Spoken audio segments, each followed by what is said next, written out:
In a bustling medieval town full of adventurers, the main character, Red Dixon, is a black-haired young man who belongs to a C-rank guild called Black Wolves. At 25, he left the royal capital and moved to another city to become an adventurer. Now, at 30, he has been stuck at rank F for 5 years. A merchant offered to buy him some fresh vegetables, but he has to go. Not a strong fighter. The young man looks away thoughtfully, and then suddenly notices something. A little girl fell to the ground and cried from sore knees, and 2 children who noticed she often dragged herself along told her to wait while they went to call for help, and that they would be back soon. Seeing the girl had fallen, the boy scratched his head, sat beside her, and politely asked to look at her knees. With tears in her eyes, she was surprised to see her uncle and agreed. The young man placed his hand on her knee and used a healing touch. The girl smiled in surprise and said it didn't hurt at all. A young man pressed a finger to his lips, smiled, winked, and told the girl not to tell anyone. The girl, pleased, agreed. The boy has a unique skill set and restoration magic. The satisfied girl thanks her uncle and says goodbye as he leaves, and he waves back. As he walks down the street among passers-by, the man opens the small bag on his belt and takes out a bottle to sip. He wonders why Jill suddenly invited him to a bar, but not Aisha, assuming she wants to talk about the guild's upcoming promotion to rank B, and continues walking down the street. Sometime later, the protagonist meets Jill, a young man who leads the Black Wolves Guild. He sits at the bar, smiling, and gently asks Red to stop working for them. Gil's smile fades as he asks again what seems strange, puzzled by Red's surprise. Trying to be polite and not rude, he points at the young man in front of him and says he's fired. Rita stands up and asks how it could have happened so suddenly, and Gil answers that it was not sudden. Their guild, Jet Black Wolves, had risen from rank C to rank B. The young man asks again whether he heard everything correctly and what it means, because he cannot believe what is happening. The guild leader tells him to decide for himself. He can't carry ballast everywhere, especially when ballast is pulling him down. Red asks whether he will even agree to be an assistant. Jill snaps and slams her mug on the table, spilling her drink. Furiously, he looks at the man and says he must understand that they've been working on themselves since they were young, since they were 20, just like him, and that there is no rank in asking for help, so he should just leave quietly. They take back everything they had given him. Red was surprised, and Jill explains that when someone moves up in rank, former B-rank guilds give equipment to newcomers, and he refuses to accept their gear for the challenge. Rita asks them to wait, saying he won't be able to do anything heroic, and looks at Jill, who smiles widely and asks him again which hero he means. With a disgusted look, he says he will not become one and tells him to go home and work on his farm. Rita stands up, shocked by the news, and slams his hand on the table. He then raises his hand to his chest and exhales heavily. Saying goodbye to Gil, he got an unpleasant response calling Red useless. As he leaves, his now former guild leader keeps drinking and laughing, saying that without him they will definitely get B rank. Gil's loud laughter and the bar workers' thanks and invitation to come again send the dejected young man away, and Red walks sadly along a city street at night. At the meeting, she recognizes him and calls out, and he is surprised to see Linda. Their eyes meet. Linda, his girlfriend, looks at him in surprise and asks if he left the Adventurers Guild. In the middle of the street, Linda tells the young man he is no longer an adventurer and can no longer earn money, and he agrees as her expression changes. Looking down at him, she says she doesn't need him anymore and that they're breaking up. Surprised, the man asks again how they could break up. The woman shakes her head and insults him. Tossing her hair back, she says that if he has no money, he is not worth her attention and dating him is a waste of time. He looks at her with confusion, says she didn't used to think that way, points out he did everything for her, and asks if she was really with him only for the money. Linda replies confidently that it's natural for only rich men to be with a woman as beautiful as her. And Rita says he wanted to help because Linda owed money to her parents. She laughed, asked him again whether he had really fallen for it, then added that she had not seen her parents for many years. Shocked, the young man realized the girl had lied to him and asked why she had done it. Linda stepped up to him, looked him straight in the eye and said of course it was all about the money. Turning away, she waved to Red and said goodbye because she had a date. The still shocked young man asked who she was seeing. Smiling as usual, she said the wealthy man, unlike the other guy, was also an adventurer. Red tried to stop her, but she did not turn around and simply said he should not talk to her anymore. The man stayed where he was and kept calling after her as she walked away. Dejected, he turned and left too. A new day has begun, and the sun is high as birds fly past Red's window while he lies on his bed. Empty glass bottles lie on the floor nearby, clanking against each other, and the remains have been poured onto the floor. He opened his eyes, unsure if it was morning. Sitting on the edge of the bed, he clutched his aching head, saw the bottles of sock, and remembered what had happened the day before. The faces of former guild leader Gil and ex-girlfriend Linda appear before him, laughing at him, yet he grins, surprised he can laugh even in such a situation. He stood up, slapped his cheeks, took off his shirt, and stepped into the shower to freshen up before starting his job search. The hero arrives at the Adventurers Guild in the royal capital, wearing his healer's outfit to look for a job he can handle. Startling Red, a worker spoke from behind, saying they had been waiting for him, then smiled. Turning, the boy recognizes Sira. She smiles, invites him in through the back door, and politely asks him to tell his story. He agrees. Sira, a staff member at the Royal Capital Adventurers Guild headquarters, sits at the table, shakes her head in surprise at Gel making such a stupid mistake, and is taken aback by those words. She thinks Jill is wrong, expects their guild will accept Red, and offers to promote the Black Wolves Guild to rank B, leaving Red surprised again. Sira explains that Red is a humble adventurer who can use recovery magic and carries a bag of items. The man waves it off, saying recovery magic should be enough and that his bag is only for luggage, while a frustrated Sira sighs heavily and hangs her head. Understanding the situation, she says she wanted to be kind to Rita and is sorry others treated him so badly, but looking at him, she still notes that both the restoration magic and the bag of items are rare. A worker says that if it weren't for the troublesome Black Wolves Guild, the adventurer would have a higher rank, but Red Waves call that nonsense. Losing her composure, Sierra jumps up and tells the boy he doesn't value himself at all. The modest young man says that anyway. He came to the guild today to find a new job. Sierra is stunned, apologizes that they cannot help and looks worried, then shows everything they have to offer, while the worker spreads the ads on the table and points to the groups seeking a healer, laying them out in front of the guy. A man reads a completed form saying Count Rodenwald from the city of Amorta is looking for immigrants. He asks the worker, surprised, and she apologizes, explaining it was an ad about recruiting new immigrants, and they had mixed it up again. Red thinks about Amorta, a city near the royal capital, and reflects on leaving his home to start over in the royal capital. To Ciara's surprise, he points at the announcement and says he will go to Amorta.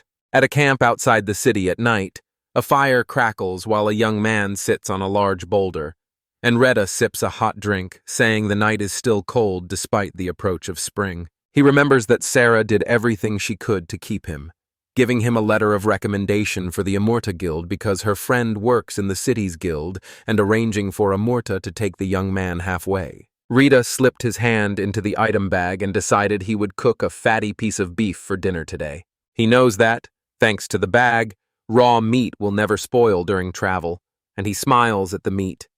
Then he took out butter, milk, vegetables, salt, pepper, and bread, saying, "That's it." He set a frying pan over the fire and started frying raw meat.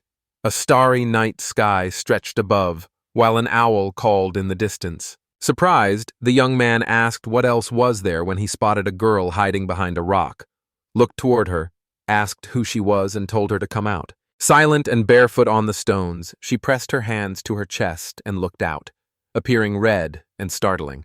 Under the moonlight, the girl stared with lifeless eyes, her clothes dirty and torn. Rita closed the bag, surprised to see the girl in rags, and asked if she had anyone else, her mother or father.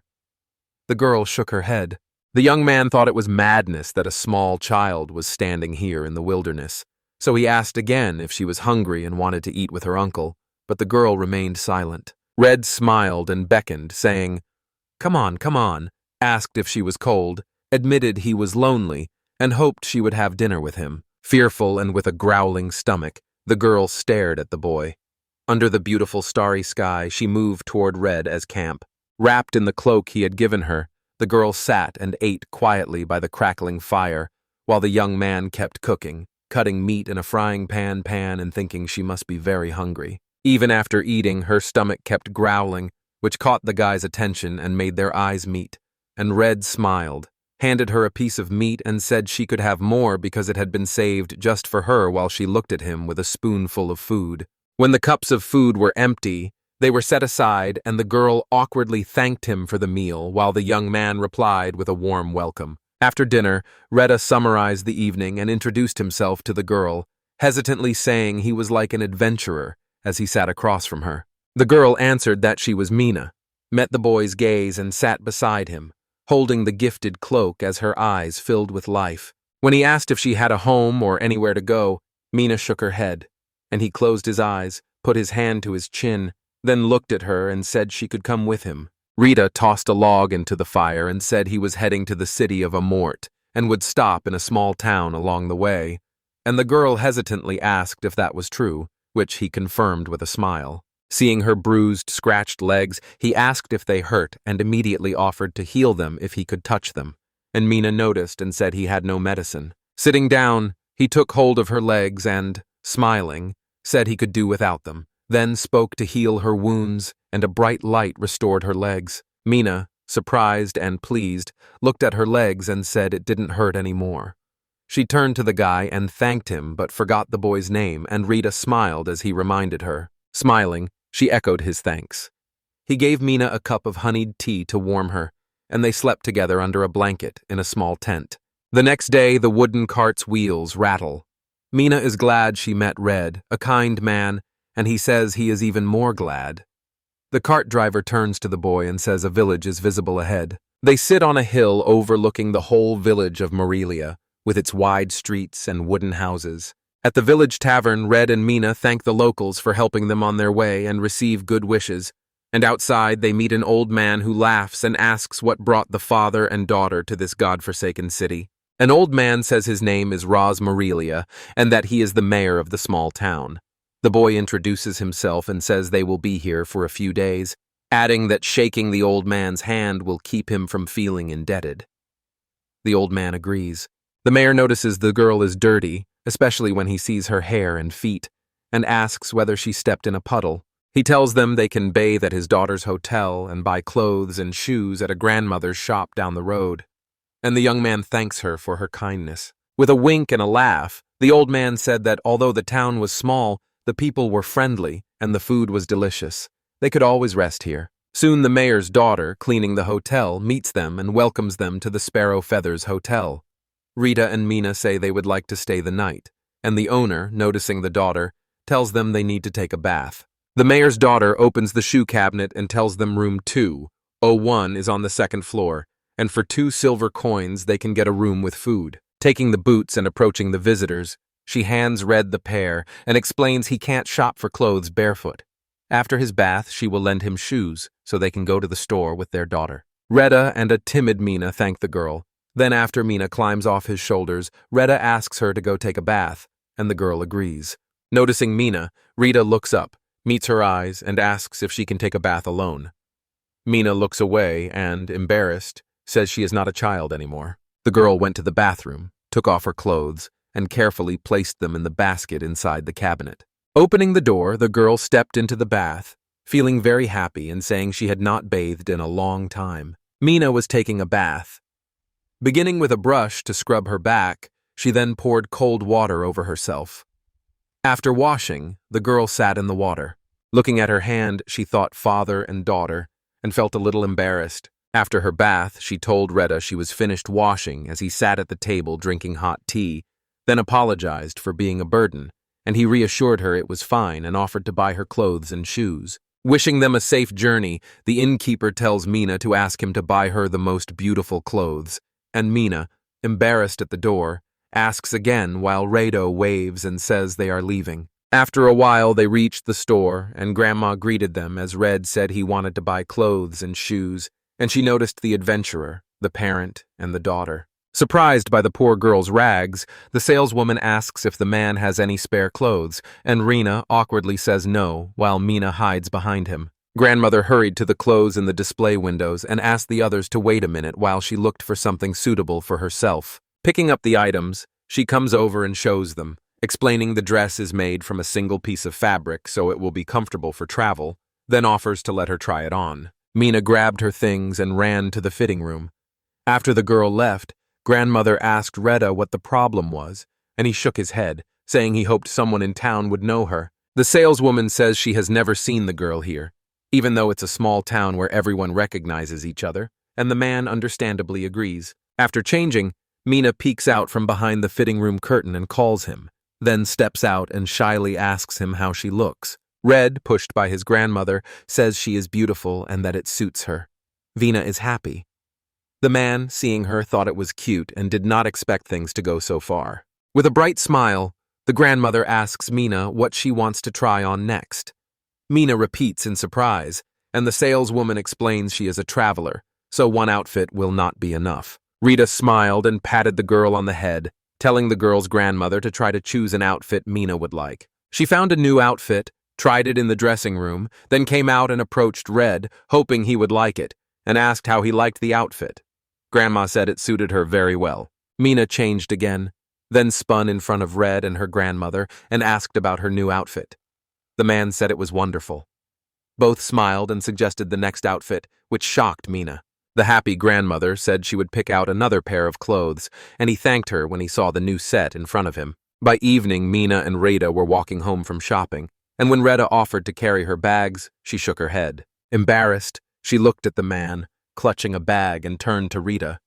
He looked at her and asked what was wrong. Smiling brightly, Mina thanked them sincerely for the clothes and said she would treasure them, and a pleased Retta wished her good health before adding that they would have dinner when they returned to the hotel. They arrived at a large house with a sign reading Hotel, sat down at the table, and thanked them for the food. The happy girl said it was a great steak.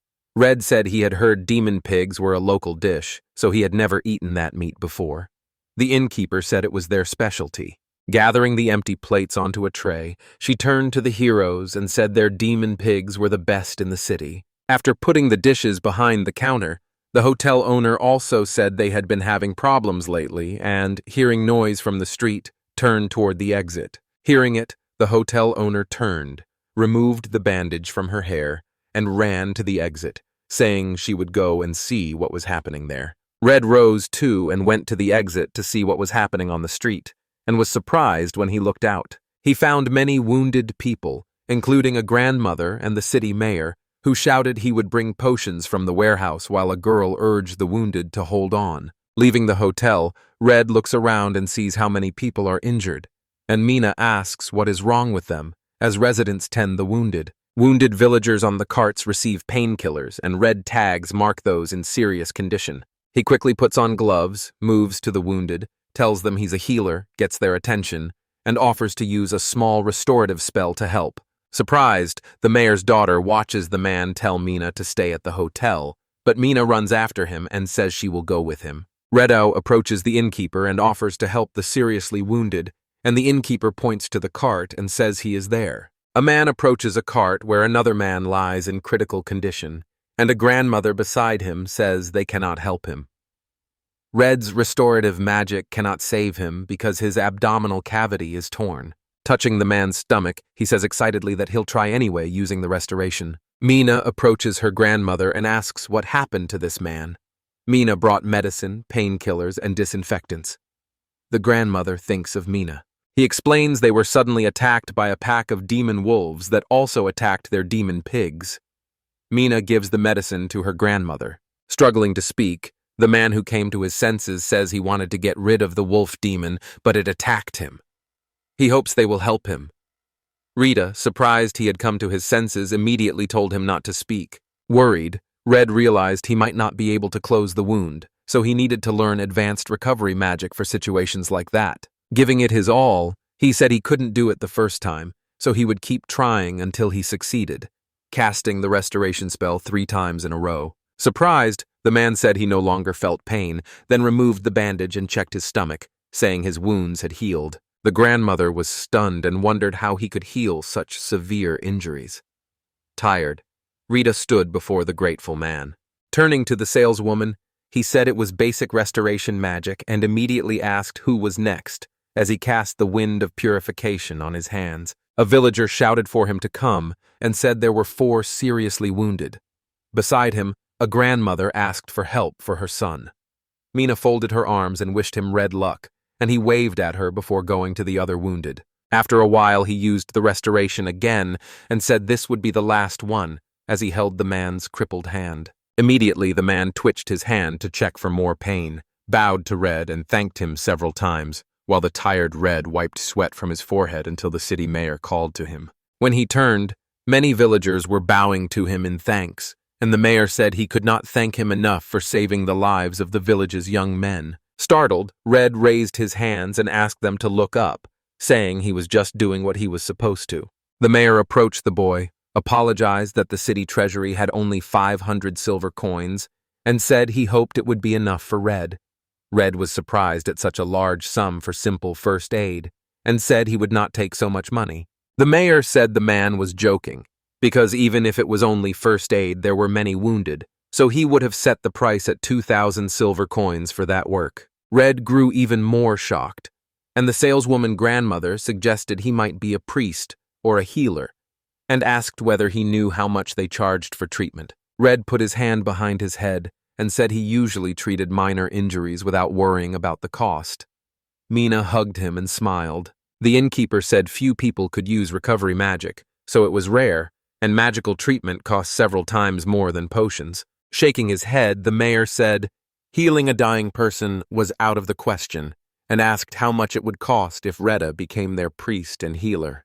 Grandma said even if he could only use basic recovery magic, adventurers would immediately try to recruit him into their guild, which would surprise Red. Understanding what Sayara meant, the boy offered to pay for tonight's lodging, but the villagers shook their heads and said that would not stop them from thanking him. Mina tugged Red's sleeve, and when their eyes met, she said they would come back and pay for the night. The mayor looked at them and realized. After that, he said whenever the two of them came to Murelia, all their food and lodging would be free, and a joyful Mina smiled and praised Red, which caught him off guard. He said this was a huge reward for him, and asked if they could go on a hike tomorrow to kill the demon wolves. After thinking it over, the mayor said it was worth going because they could kill all the cattle and demonic pigs and then attack the city, which he would not allow. Retta said he'd go with them, which surprised the mayor, who asked if he was sure.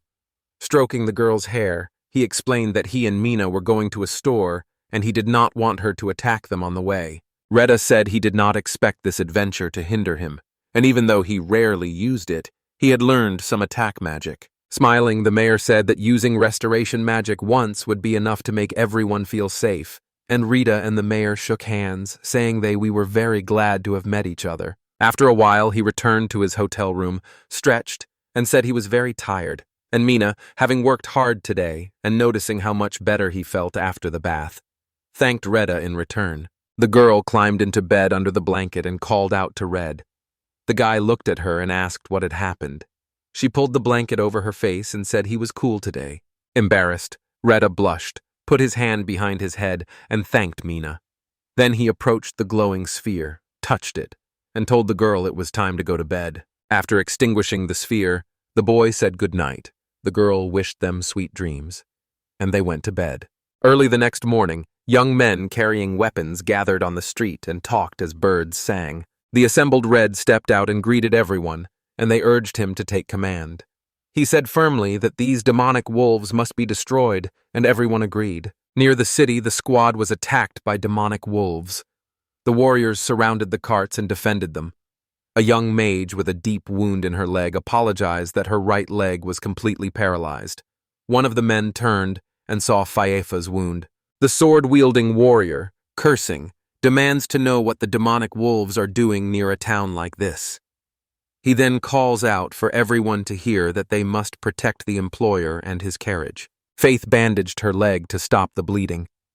The archer on the cart says the fur is so tough arrows cannot penetrate it, and the swordsman warns that if this continues, it will end badly. Turning to the wounded girl, he asks whether she can use her magic now, and Faefa, breathing hard, says she still can, and speaks to the fire spirit holding her staff and spellbook. Swinging his staff, he casts a firebolt and commands the fire spirit to burn his enemies to ashes. Multiple blows strike the demon wolf, one landing in its eye but not killing it. Faefan realizes this won't work, since one shot won't kill him, and turns again to the spirit of fire. Angry at the girl, The wolf ran past the warrior and attacked her, leaving the swordsman stunned by its behavior.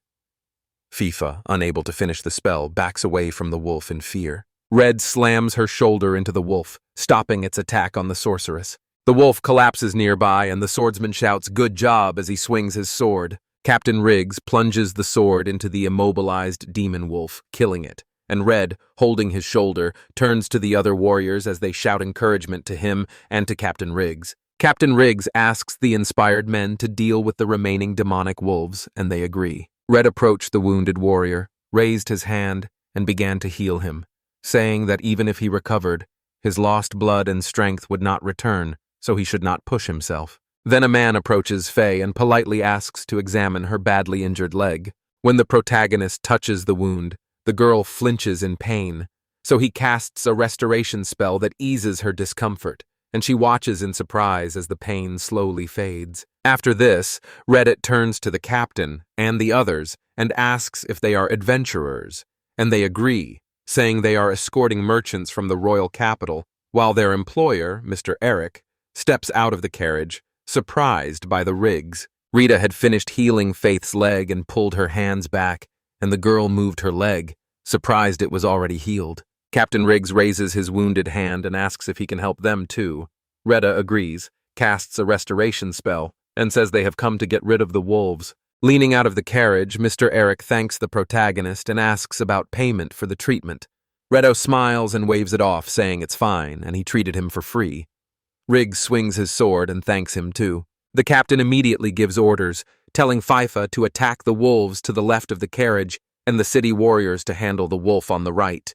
Then they move forward toward the two wolves with a battle cry. Shouting a battle cry, they encircle the wolves one by one and attack with swords, bows, and halberds. The warrior, resting beside Redis, says that if they keep this up, he is sure they can destroy the whole pack, as long as the hero uses restoration on the wounded. Concerned, he turns toward the forest and tells everyone to wait. Then the others turn toward a large black shadow between the trees as he warns something is approaching. A huge demonic wolf with a scar across its face appears before the town's warriors and slowly walks toward them. Amazed and shocked, the boys stare at him, ask what it is, and, surprised by his huge size, assume he is the leader of the pack. A flick of his tail sends a warrior flying, snaps his spear, and throws others aside. Moving toward the cart, the pack leader looks wild and sees the other demon wolves lying dead on the ground.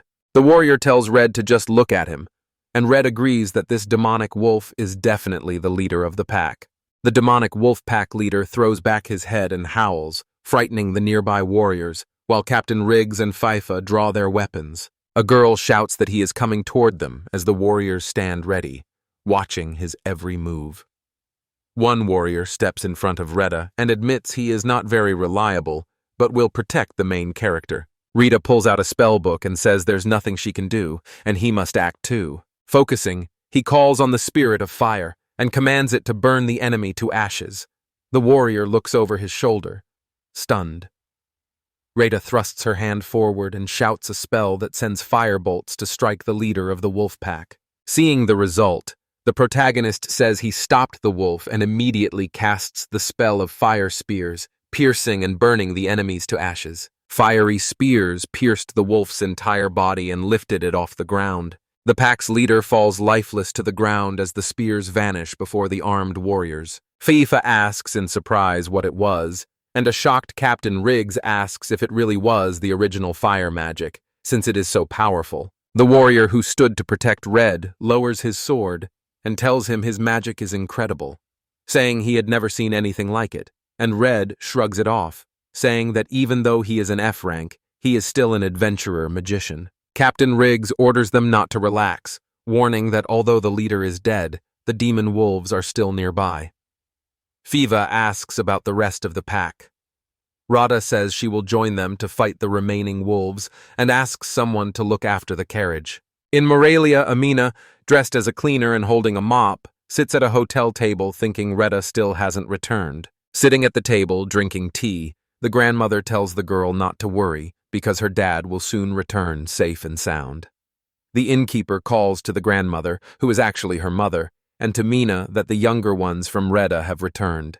Mina steps out of the hotel excitedly, with the town mayor sitting nearby, and sees children celebrating their victory and the merchants' carts, but she only looks at Red Up. Relieved to see Retta safe and sound, the happy girl smiles, and Retta also notices her in the crowd of townspeople. Nina ran towards Red, who spread his arms, and she jumped into them, happy about his return. That evening, the people lit a large fire and held a feast to celebrate their victory over the pack of wolves. Retta, sitting with a mug, says it's very nice to enjoy ale after work, and notes that Mina seems to be having fun, dancing with the innkeeper with a joyful smile. The mayor comes up to Retta to ask how he likes the holiday, and whether he is enjoying himself, and Retta says the banquet is wonderful. An old man sits beside him and says he wants to speak to Retta about tomorrow's trip to Amorta. Mr. Eric, the employer from the rescued cart, comes over and greets Mayor Murelia and Red, and the mayor says the merchant has arrived just in time. The man admits he didn't introduce himself properly and identifies himself as Eric Rahe of the Rahe Company. Reddish shakes his hand, introduces himself as Reddickson, and says he is pleased to meet him. Mr. Eric thanks him for his help during today's attack.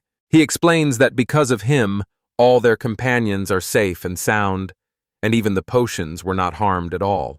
Now they can calmly continue their journey to Avert. Rita says this is very good.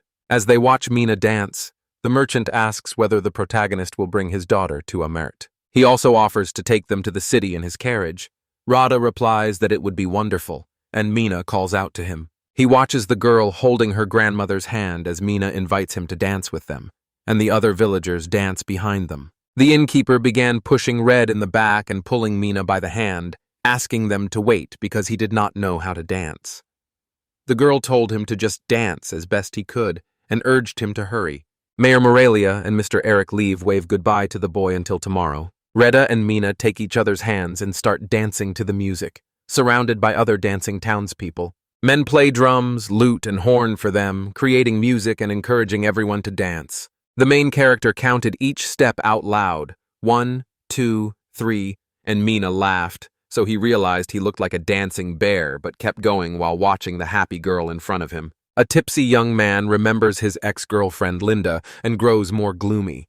The innkeeper asks the hero what happened and why he looks so down.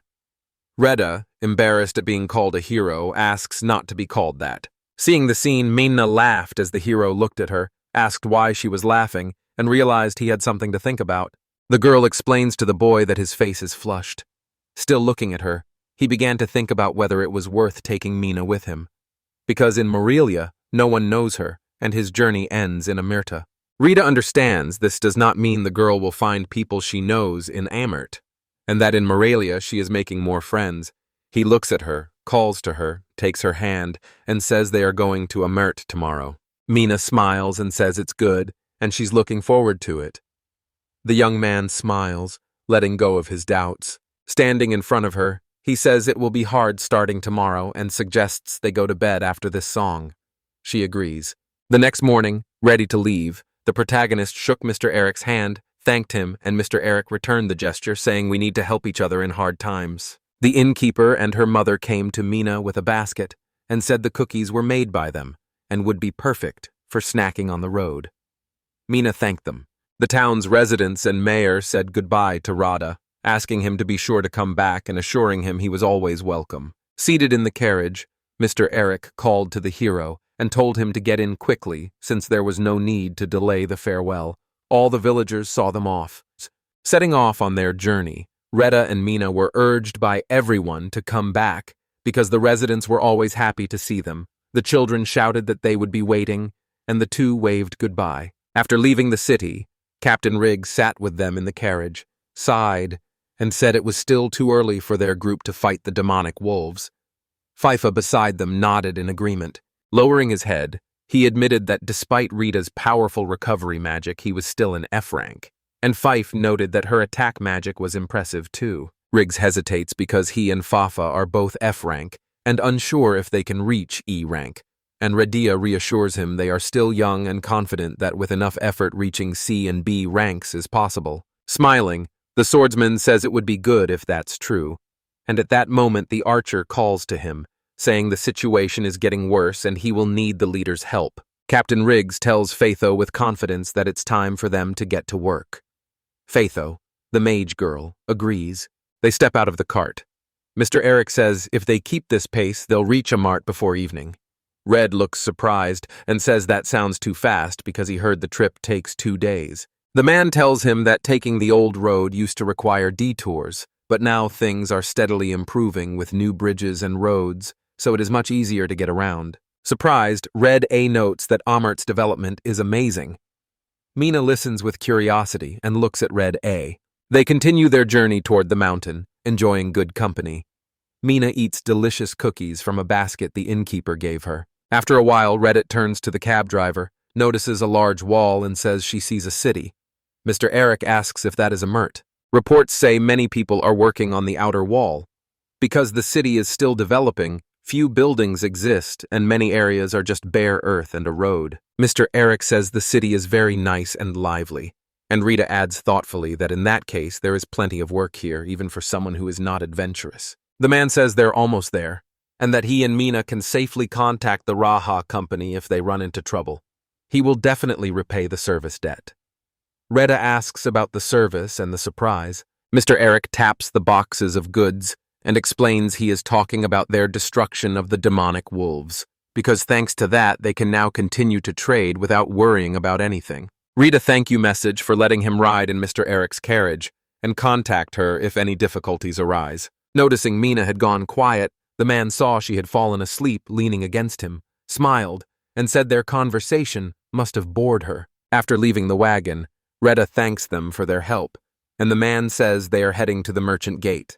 Captain Riggs and Faifa say goodbye to the heroes and suggest that if fate brings them together again, they go on a mission together. Rita and Mina exchanged a look when the man invited them into Amorta. Then they took each other's hands and walked through the gate. In front of Red and Miana is a wide street lined with 2- and 3-story houses, where many people walk and carts pass. The hero looks at the map while holding the girl's hand. Eventually, the protagonist arrives at the Amur branch of the Adventurers Guild, where Millet, a guild employee, greets the heroes warmly and asks how she can help. Smiling at the girl before him, Red says he wants to move here and register with the guild. The guild employee asks again if they want to move and, when they confirm, politely invites them to the far table. At a distant table, Red and Mina are handed a form to fill out that the guild will use to contact them, and the hero takes a pen and writes Red Dixon's name in the field, noting that Mina also needs to fill one out. The boy fills in the field for the girl sitting next to him as she reads Mina Dixon and watches what he does. Radha apologizes for interfering and hopes the girl doesn't mind.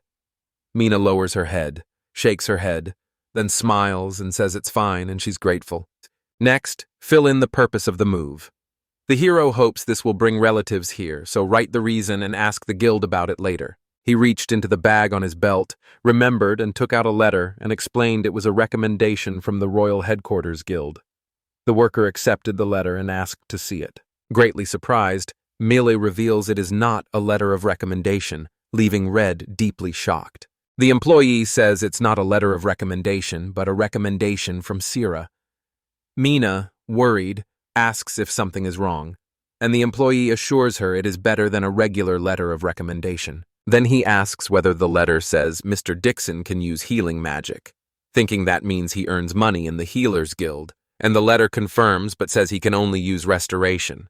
The worker jumps up and says that even being able to use healing magic, even if it's only restoration, is priceless, and asks to have the request processed as soon as possible. Retta asks about the request. The hero declines and asks them to wait, because he doesn't even know where he and Mina will stay today. But Millet says the guild works with an inn where the heroes can stay. The employee adds the guild will pay for the inn and give them free access to the guild's grimoires, and Reddit is grateful to them for this. Now calm. Millet asks the hero if he will accept their application while looking into his eyes. Reddit puts her hand behind her head and says it's just healing magic replacing the potion, and the worker says there's no problem, then bows and thanks. Handing over a sealed letter, she says it's for the inn, and Retta accepts it gratefully. Later that evening, the main characters arrive at the hotel and are met by Riggs Dolan, the hotel owner known as the Bearded Dwarf, with a girl beside him who introduces herself as Milan. Red shakes Riggs's hand and reintroduces himself and Mina, saying Mina is a bit shy and he hopes Milan will befriend her. They smiled and shook hands as Milan asked whether the other girl lived in the city and whether Mina would be her friend, and Mina shyly agreed. The innkeeper says his daughter has taken to Red's daughter and they seem to be having fun. Red awkwardly admits Mina is not his daughter, which surprises Riggs. Riggs Dolan says anything can happen to an adventurer, and he won't go into details. If she's under Rita's protection, so be it. He then points out the room is shared and suggests taking an available one. Red says he has no more questions and thanks them for their hospitality. The bearded dwarf's owner is happy to help and says that since they will be living under the same roof, they should treat each other like family. Riggs asked his daughter to show the guests their room and to remember the bathroom and toilet. Milena happily said she understood, and her father told her they would all eat together later so she should join them. The innkeeper's daughter takes Mina's hand and pulls her along, urging her to go, while Red and Riggs stay behind, talking among themselves.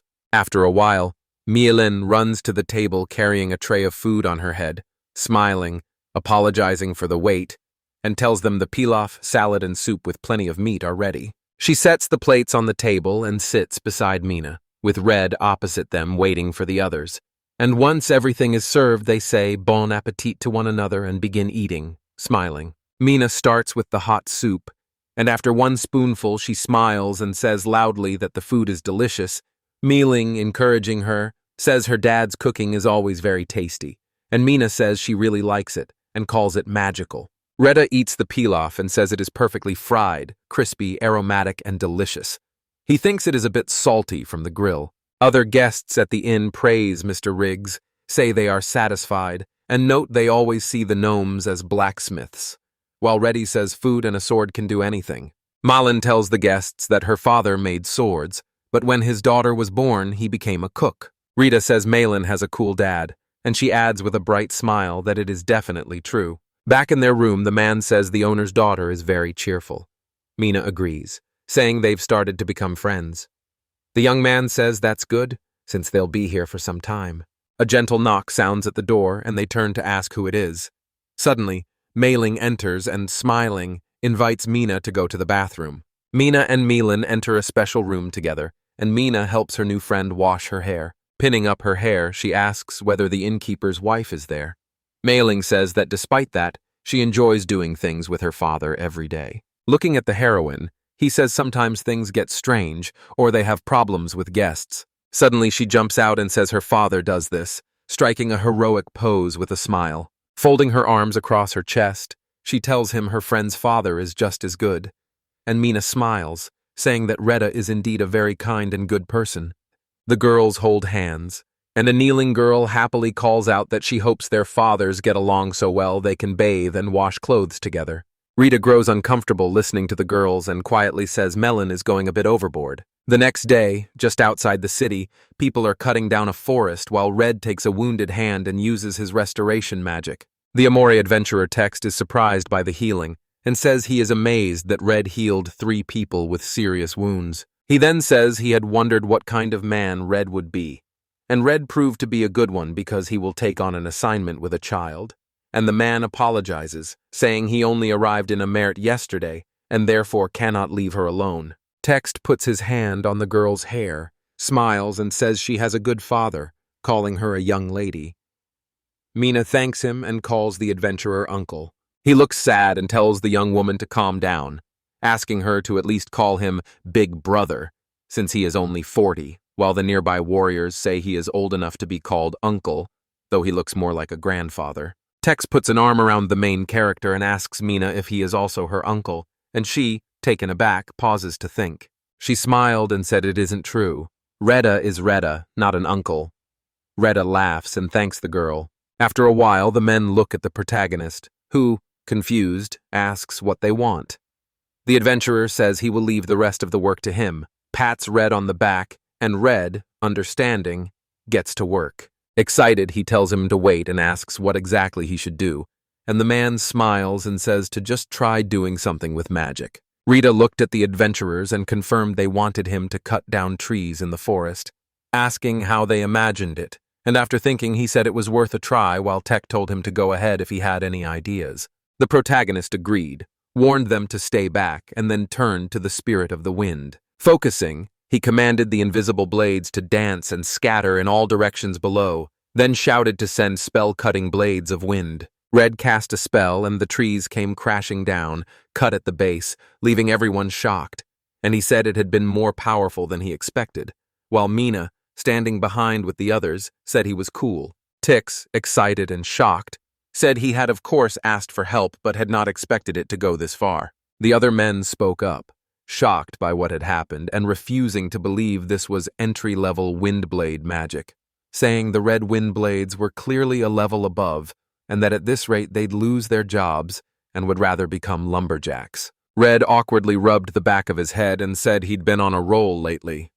Text noted that magic depends on the amount of magical power and asked how much of that power the hero actually had. Text nodded, said they'd talked enough and had work to do, wondered what to do with all the cut wood, suggested putting it in a cart, and noted that with about 30 of them, the time to cut them down was shorter. Rita stretched his hand forward, cast the binding chain spell at all the cut wood on the ground, and bound them together. Then he turned to the others and said he actually had a special box for those things. Using storage magic, he pulled every chain-carrying wood into his belt bag, emptying the forest of wood and leaving only stumps. Everyone nearby was shocked again, and the adventurer's description said the young man was a jack of all trades. Standing with the group, Mina thought about how good a person Red was as he chatted happily with others. Smiling, she remembered that when they first met she had found him scary and stayed cautious. But she soon realized he was not, and even though she only gave her name, he still treated her well. Rita had always looked after her and been kind, and he was unlike any healer she had ever known. The men in front of her shouted they were leaving earlier than planned and would now pack their things, harness the horses, and go home. Mina, the healer, talked only about money while Reddit cared about the people he healed. A man says he will help the others and asks Minam to wait. Smiling, Mina waved at Red and told him to come back soon, feeling lucky to have met him. Knowing he had asked Mrs. Millet at the guild and Mr. Riggs at the inn about her family, she stared at the moon in silence, thinking about her family and what would happen if Frida learned the truth about her. Imagining his sad face, she thinks he will stop smiling at her, see her as terrible, and leave, while inside she screams that she doesn't want this. With a smile, Rito waves to her and calls her home after everyone else has gathered and harnessed the horses to the carts. Smiling, she agrees and says she's already on her way, realizing she wants to stay with him. Eventually, they reached the bustling city of Amorta, where a cloaked, hooded figure watched them from above. Beneath her hood, a girl's face is streaked with dirt and scrapes as she grips the hood and watches the main characters from the roof. Sometime into a new mission, 2 dead monsters lie on the ground. A cart lies broken nearby, and wounded people gather as Retta uses restoration magic on them. Grateful, the healed warrior stands, puts his hand on Red Dixon's shoulder and thanks her for saving him, saying he had heard about her restoration spell from his sister, but seeing it himself convinced him she was amazing because he thought he would die. Retta pauses, puzzled about which sister he means, and brings his hand to his face. The man makes glasses with his fingers, holds them to his eyes, and tells the hero to look. Rita immediately understands he's talking about Millet's employee from the Amort branch of the guild, and notes he really does look like his sister. Looking at the demon's corpse, the young man says he didn't expect such a large monster to appear here so close to the city, only an hour's drive away, and the warrior adds that he usually only noticed small animals. Mina steps up to the talking boys and reminds them they saw demonic wolves in Murelia, drawing attention to herself. Her excitement makes her nervous, so the warrior thinks about her words and she suggests the animals might be fighting for territory. The group looks around and Retta asks what they should do, and the warrior says they must fix the cart, so they'll stay here tonight and leave for Amort in the morning. Rada says he and Mina will return before dark, and the warrior warns them to be careful, and they shake hands. The protagonist and the girl then leave, saying goodbye to the whole group, who decided to stay the night. Holding hands, Retta and Mina walked into town, enjoying the breeze, the rustling leaves, and the bird song. And tired after his errand, he yawned, caught Mina's attention, and she asked if he was okay and wanted to sleep. The girl asks him if he was studying magic from the guild's grim wars while she slept yesterday, And Rita replies that he fell asleep before it was too late, so everything was fine and he was grateful she worried about him. Sudden loud sounds came from the forest, startling the birds and drawing the hero's attention, and Mina asked what the sounds were. She pointed to a small path and told Rada about it. He said they should check it out and would return immediately if it was dangerous. Mina said she understood. As the heroes walked the path, they saw several dead monsters and a cart tucked among the trees. Running up to them, he asked if they were okay, and immediately said he was an adventurer from Amorta. But when he looked closer, he saw they were elves, and was very surprised to find them so close to where people lived. Without hesitation, the elf man drew his bow and arrow and shouted for the man to stop and not come closer. Rita raised his hands to show he meant no harm, and told him to wait, insisting he would not hurt anyone because he knew elves disliked people and would be far more careful than he could imagine. Rita then notices a wounded elf child nearby and asks if the child is okay, showing concern. The elf with the bow firmly tells Rita this is their problem, and they will deal with it themselves. The elf child was lying on the archer's lap nearby. Mina shouted that this child is suffering, and Rita says he can use restoration magic. The man insists they don't trust people. Rita, keeping her hands at her sides, asks them to trust that he will cure her if they let him examine the child. Tears in her eyes, the elf beside her says she is glad they want to help them. But the elf boy was poisoned by the fangs of a ruby tiger and normal restoration magic will not help him. Riddish says that if it's poison, he can use a detox spell which gives the elf hope. She rushes to her husband, stops him from shooting, and asks the protagonist to heal her son. The archer calls her Edith and objects. Edith looks at the crying man, calls him Claus, and says that if they do nothing, the child Kate may die, so they must trust. Red runs past the quarreling elves toward the child. Seeing this, Klaus draws his bow again. Edith, still beside him, says the man should help them. Klaus keeps his aim while Mina shields Red with her body. Mina shields Red with her body and says that if he does something wrong, let the elf shoot her so they will be even. The elf was very surprised. While examining the elf, Retta thanked the girl but wondered why she had been so reckless. He began by casting a detoxification spell on the elf boy lying on the ground. Red was glad he had learned the detoxification spell during the Grim Wars and planned to keep prioritizing healing spells and restoration magic in his training. A boy suffering from Ruby Tiger's venom lay beside Retta. With tears in her eyes, Edith tells Klaus to look at Keith's complexion, which was getting better. Klaus called to the boy, lowered his bow, and Mina turned and said with relief that everything seemed to have worked out. Cloud knelt, bowed his head, apologized to Red, and thanked her sincerely for healing his son. He added that they couldn't afford his treatment. Red Ash shook his head and waved his hands, telling the elf not to worry because he was just an adventurer who could use recovery magic. Taking a piece of paper from his bag, the hero says if they want to thank him, they can simply report the completed task to the Amorta Adventurers Guild as payment for his help. Klaus was surprised to see it cost 5 silver coins, and Edith said that was even cheaper than the potion she bought, while Mina said potion prices have gone up recently because there are more monsters. Rada asked why they had to go to people for the potion, since the elves had a miracle cure he had heard was much more effective than a regular potion. The elves shook their heads and said the miracle cure was gone. Red asked why that had happened. Klaus said it was all the dragon's doing. The protagonist was stunned. Plus said a black dragon had recently appeared near their settlement and had begun attacking them often, and Edith added that their warriors fought it and managed to drive it off, but the damage was too great. All their miracle medicine is gone, and even now many warriors are still suffering from their injuries. If he attacks again, they will have to leave the village. Nina turned to him with a worried expression, and Red patted her head with a calming smile. Red then asked Klaus if he could go with them to the village because he thought his restoration magic would be useful there. Edith looked at the elf, and Klaus said he would be a great help to them. Red introduced himself. The elf said he would try to convince the whole village and asked urgently for help to heal their warriors. Coming to, Heath noticed the carriage rocking and felt no pain, so he decided he must have died and opened his eyes. Mina, sitting beside him, noticed and asked if he was okay, which surprised the elf boy. Still worried, she asked whether he was still in pain and whether everything was okay, and Keith confirmed. so she smiled brightly, stopped worrying, folded her hands in front of her, and said she was happy for him. Keith tried to figure out how this had happened, amazed that the last thing he remembered was being with his mom and dad, who were covering their ears and had bought a potion in the human city. As they were returning, a ruby tiger attacked him, bit him, and knocked him to the ground with its heavy weight. An angel stands in front of him offering a towel, with a man sitting beside her, though that detail does not matter. His parents also noticed that the boy woke up. Standing up, he put a towel to his forehead and began to speak. Mina asked what he wanted to say. The blushing elf gave his name as Keith and thanked her for her concern. Mina introduced herself and said she was glad to meet him. Kate asked eagerly where the girl was from.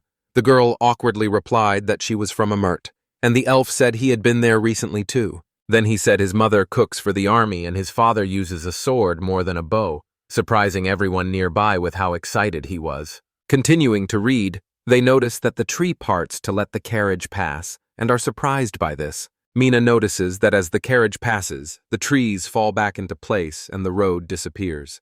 Kate keeps watching the girl. The carriage stopped in the middle of the forest, and Mina, surprised, looked around and asked why they stopped. Keith, happy and healthy, said this place was for elves only and pointed to the side. A large magic circle appeared directly under the carriage, and the elf said it was an ancient portal.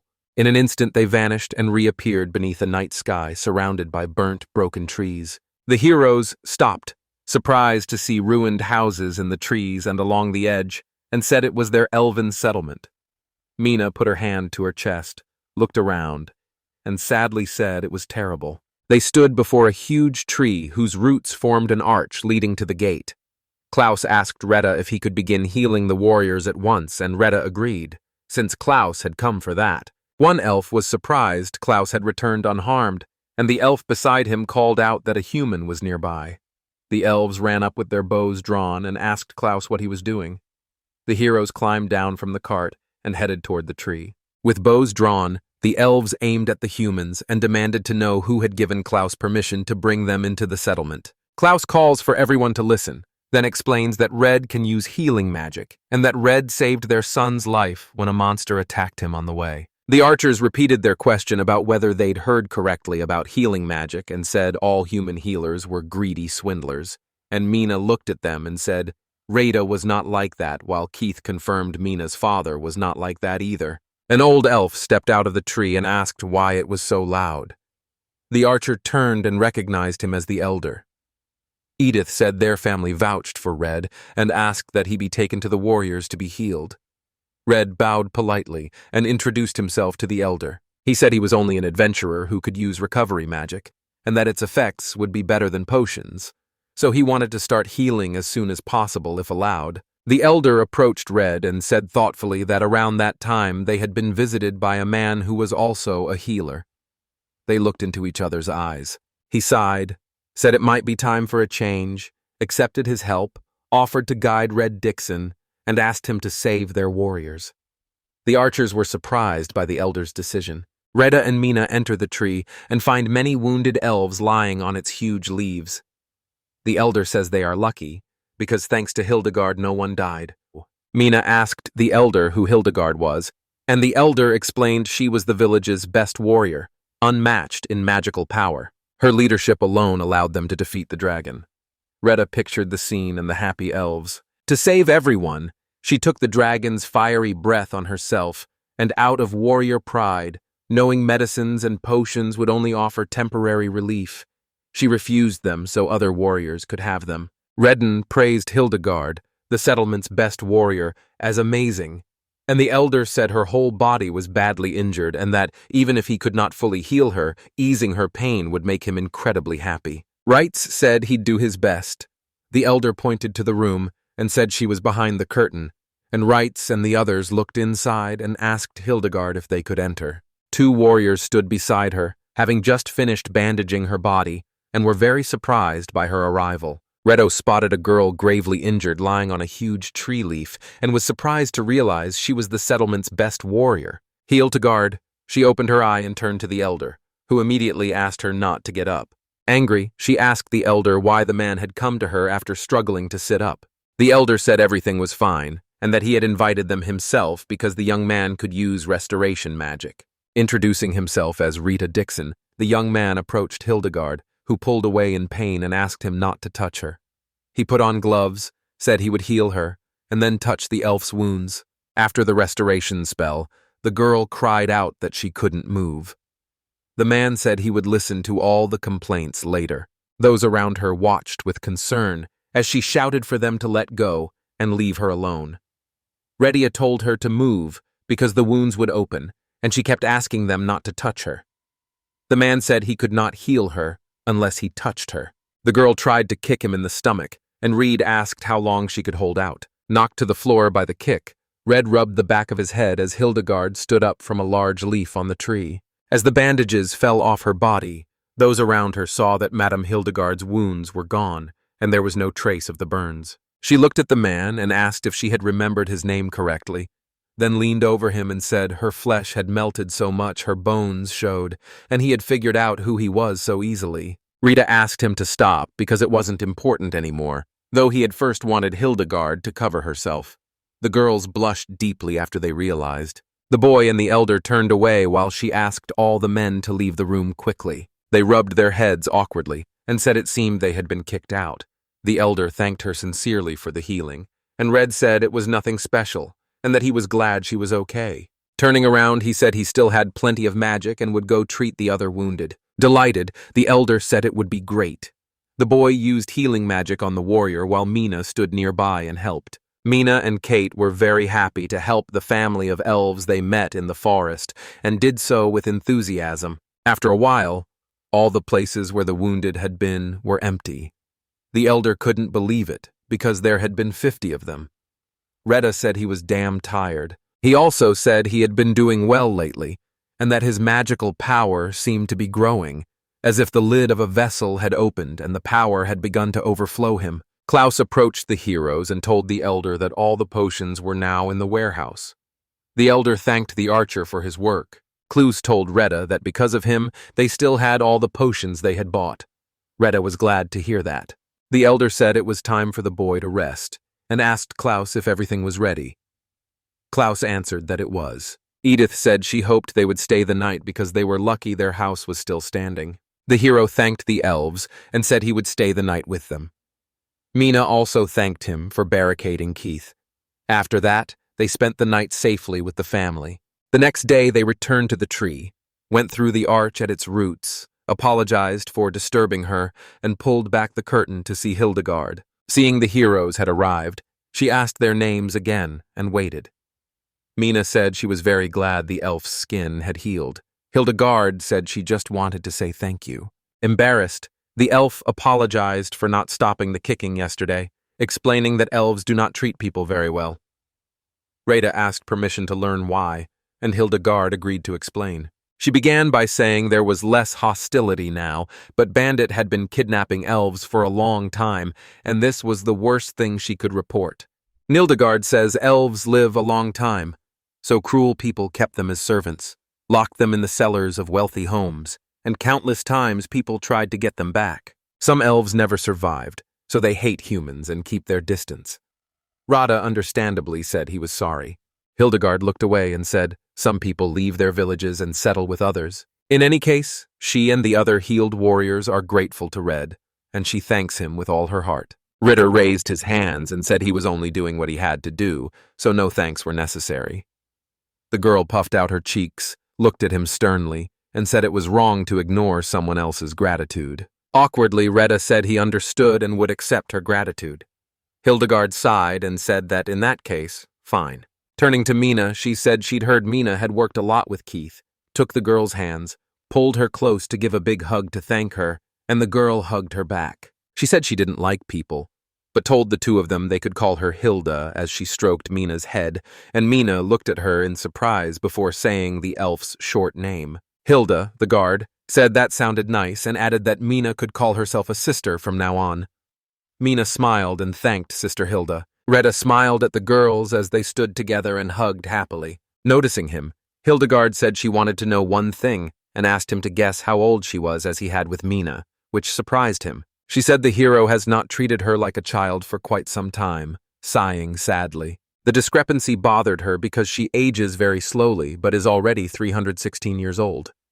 Mina was shocked by this information. After that, she said, surprised, that she was very cool because she had lived so long, and the elf nodded contentedly and asked whether she deserved respect. He adds that 300 years is still not enough for elves, since the same elder is 1,000 years old. She says people say the elder in the neighboring village a month's walk away is 2,000 years old.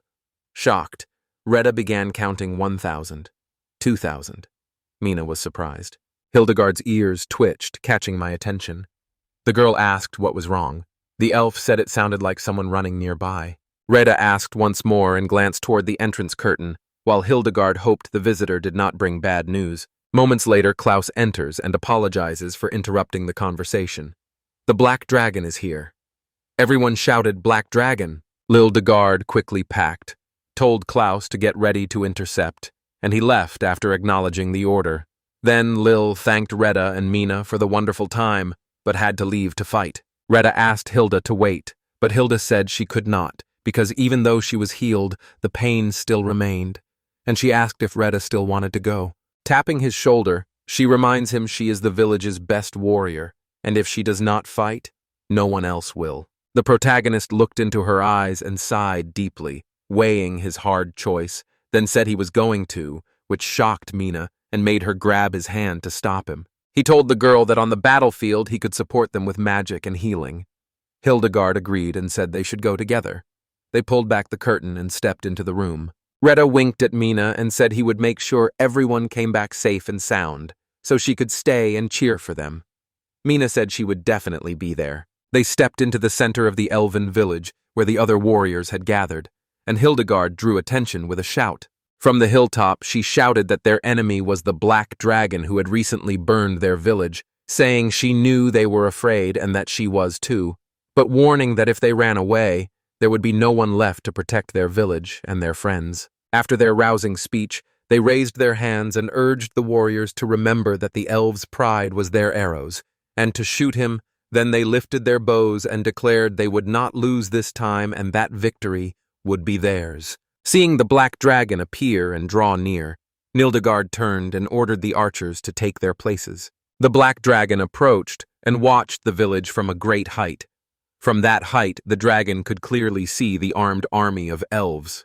Retta Dixon, the main character, stood below, amazed, and looked up at the dragon's huge body. Soon the Black Dragon hovered directly over the village, and archers in perches carved into the tree trunks shouted that the battle was beginning and opened fire on it. A shower of arrows severely wounded the dragon, leaving holes in its wings. A scream tore from him as arrows pierced his body, and he spread his wings while trying to pull them out. Hildigard shouted from below for everyone to keep shooting at him, and she did the same. The Black Dragon in the sky opened its mouth, bared its fangs, and looked down on the elf village.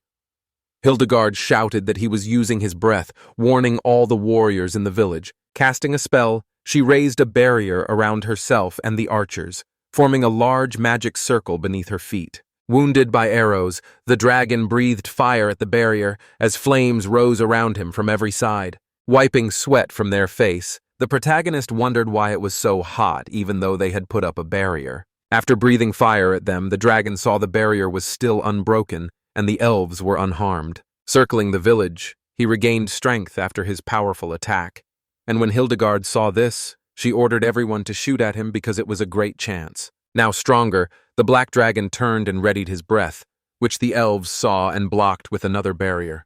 Helping with the spell, Rita asked the best warrior how many more times they needed to repeat it before it was over. The elf looked at Redda and apologized for bringing him into this, even though he was human, and Rita replied calmly that it was fine since he had suggested it himself, while the elves beside them quickly restocked their arrows. Smiling, Hildigard looked into Red's eyes and said she was still so glad he was here, her precious healer. She added that once they beat the Black Dragon, they'll collect the rewards from every village and send them to him. Redden said it's nice to be an adventurer and he's already impatient for that time. Hildigard shouted that the dragon's breath was almost gone and ordered everyone to get ready. On command, the elves opened fire again as the dragon recovered strength after exhaling. Retta considered the Black Dragon, already pierced by many arrows and showing some damage, His expression mixed excitement and worry about whether they could really defeat him. Closing his eyes, he clenched his hand and decided he could not think about it because they would certainly defeat him. The black dragon breathed hot air. Wiping sweat from his face, Rado said it was hot steam and used restoration magic on the elf girl. The young man then looked around and called out to see if anyone had been burned. He believed hot air alone could burn someone, not just direct exposure to the breath. No wonder so many were wounded. The black dragon was resting after using his breath, smoke drifting from his jaws. Hilda said everything was fine and he was exhausted, then ordered everyone to take up their bows and begin the attack. A huge volley of arrows flew straight at the dragon. The dragon flew, dodging the arrows, but suddenly one arrow struck him right in the neck. Hilda smiled and said they'd probably irritated the dragon. The dragon didn't even realize how bad his wings were. After all, he was just an ordinary lizard. The boy asked about the wings. Turning to them, he said the wing membranes were completely torn. That explained what the elves wanted. He was surprised he could still fly. The boy watched the dragon draw in a deep breath and its belly swell. Red asked what the dragon was doing. Klaus told the boy to pull his hands in. It was the dragon's hidden weapon. Hilda shouted the fireball was coming and ordered the elves to raise the barrier. The dragon opened its jaws and its fangs cracked, and it fired a volley that released a fireball. Mina was sitting inside helping sort the grass when the whole house suddenly began to shake. Frightened, Mina asked what it was. The elf boy said there was loud noise and shaking, but he told her not to be afraid because he could protect her. A girl approached Mina, stroked her head, and said everything was fine. Mr. Rita stood with Mrs. Hildigard and Klaus. Nina smiled and asked why the children hadn't prayed for them. They agreed and began to pray. She wished Red would come back alive. The dragon's fireball slammed into the barrier. Hild ordered the elf to raise a second barrier and said they had to use both barriers to push the fireball back. Red rubbed his hands and added that he had healed all the wounded, so he would help them with the barrier and support it with magic. Cloud said things were going well, and they had a chance. The other male elf said they could push him away. Red suddenly saw something and told Hilda to look at the dragon, whose belly was swollen. Hilda shouted that he was about to fire a second shot, and that the black dragon would burn everyone even if it cost him his life. The black dragon fires another fireball and its fangs break off. Hilda shouted that no dragon could be so reckless. The dragon fires another fireball. Hilda shouted to Reed that he must flee immediately. The young man helped hold the barrier and said he would not run away under any circumstances. More magic must be poured into the barrier, and if this continues, it will not hold. The barrier suddenly collapses and a fireball starts to approach the elves. Red shouted that he couldn't die here. He couldn't afford it because leaving Mina alone wasn't an option, and he said he had to go back when suddenly a door opened behind the young man. Rita summons the spirit of the wind. A vision of a girl who looks very much like Nina, but already grown up, appears behind him. She pressed her hands into the boy's back, and the dark space opened even wider. Then she hugged Red and told him to begin. Black aura burst from the passage as the youth summoned the wind spirit and ordered it to become his shield and blow the enemy away. A sudden gust of wind surrounded all the elves. Hilda was frightened and asked what it was. Rena felt the weight lift from his heart as if a shutter had opened. Magic fills his body. He now seems capable of anything. The young man summons the wind spirit and wields an invisible blade of dance. He raised his hand and warned the black dragon he would shoot it down. The youth commanded the wind blade to strike, and the huge blade cut off its wing. The black dragon was stunned to find his wing cut off and started falling straight to the ground. Falling hard, the monster cracked the ground beneath it, then rose onto its paws and gave a piercing scream as it glared at the elves and the young man who had cut its wing. Klaus said happily that his fangs were broken so he could not breathe fire. His wing was torn so he could not fly, and he was just a lizard now. Hilda ordered everyone to attack the monster together at once, and the elves used their magic to bind it, summoning vines that wrapped around the dragon's body as the magic of root chains. Red thought about it and imagined the elves using the great tree's roots as tentacles, and at that moment his thoughts would be noticed. The girl was stunned and couldn't tell what kind of person Red was. People might call him unreliable, but he had the courage to fight the black dragon face to face. That made him simply incredible. Staring at Red, the girl remembered how he healed so well, and how he had knocked the dragon's breath out of its system and cut off its entire wing with one blow. She forced a small smile and stumbled over her words, unused to people like that. A faint blush rose to her cheeks. Seeing red made her so happy, so she held out her hand and told the boy to get it over with. She asked him to pour his wind magic into her palms. She felt her heart pounding hard in her chest. Standing behind her, he asked if he was doing the right thing. Hilda drew the arrow while the boy poured his magic into her arrow hand and her bow hand, and she told him to pour more of his magic into her. Retta said everything was fine, and told Hilda to release the arrow as a powerful wind swirled around it. He'll be shouted at until the dragon opens up. The other elves held him down and shouted that the dragon had destroyed their homes. The girl shouted that Hildigard, Ederer, and Rita Dixon would defeat him. She kept the loaded arrow knocked on her bow. She ordered the whirlwind's arrows to fly straight to the target. At last, the girl released an arrow that flew straight and fast to the dragon's head. The monster faced its death. At last, the arrow pierced the dragon's head, and it froze. The vines then released its body, and the dragon fell lifeless to the ground. Hilda and Retta stood stunned, staring at the monster. Retta asked whether they had really defeated it. Hilda turned to the boy and said they had won. Hilda raised her hand and told the warriors to let a victory cry rise through their ranks, to carry their voices through forests and cities, and to make it known that they, the true warriors, live here. And then a loud cry rose. Villagers rejoiced and celebrated the happy event. Elves celebrated and talked about their forest, their land, and their new friends. They toasted Red Dixon and Mina Dixon. The hero sat at a round table and celebrated it all. Mina ate tasty food and had a drink with the other elves.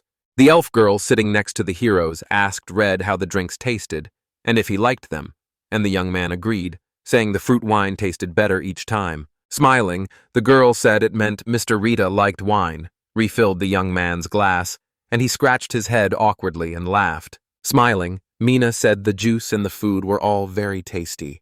The elf beside her handed her a plate of goodies and asked her to try some. She thanked him for his kindness. Venus said the holiday had come again. Reddest smiled and agreed.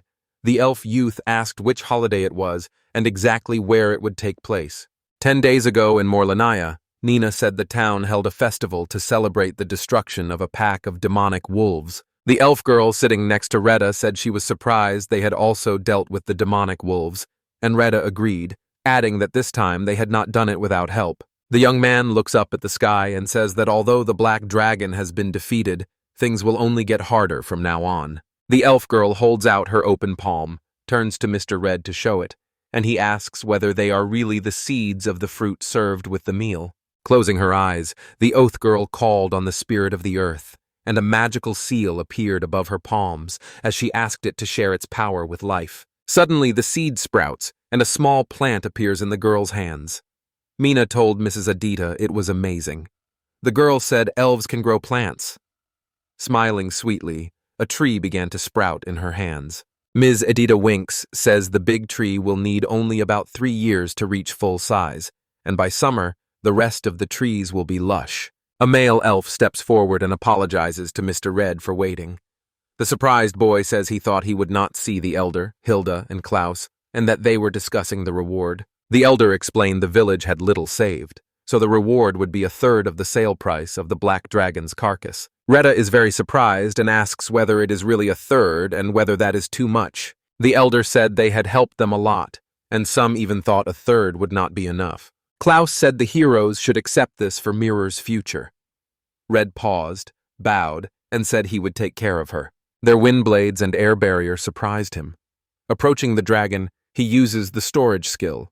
The youth adds the carcass will take up too much storage space. The huge dragon carcass disappears. He says he'll just keep the wing he cut off because he thinks it will fill him. The elder says that thanks to the young man, they did not have to cut anything up and can sell the carcass whole in the human city, and Klaus adds they will use the money for restoration. They will also consider starting a collaboration with humans. Redder says he thinks that would be very cool. Hilda says this isn't the only reward. The elder and the clouds are surprised and ask the girl what she is doing. Hilda says the young man seems to have no wife. Reed does not understand what the girl means. She points at him and, smiling, says that Hildigard Ederer will be his bride. All the elves celebrating at that moment were very surprised. Retta was open-mouthed and wide-eyed with shock, grabbed his head, and asked what the girl meant. The elves began to ask Hilda whether she was serious. They started whispering that Hild had decided to follow her older sister's footsteps, since she was talking about marrying a human. Growing irritated, the girl turned to the elves and shouted about what he had said, telling them to come straight to her. At that moment, Mina approached the altar and tugged at his robe. She asked the man if Sister Hilda really had a sister too. The man stroked Mina's head and agreed, saying he thought he should tell Mina and the groom to be, and Redia asked if he had heard correctly that he was already being called a groom. The others said Hildigard really did have an older sister, and everyone was glad to hear it. Elves rarely have children, and sisters are rare, which makes them special. But 50 years ago, something happened when Hildigard was 260 years old. Against the tribe's advice, her older sister ran away with her lover, a human. After that, Hildigard's hatred of people only grew. She could not understand how any man would take her sister away. After that, the elven law declared that elves should never interact with humans again, and in defiance of her sister who had abandoned her, Hilda devoted all her time to becoming a warrior. She snorted and called love and romance nonsense. A warrior, she showed no interest. Klaus mimicked Hilda, which made her angry, and she said he had asked for it.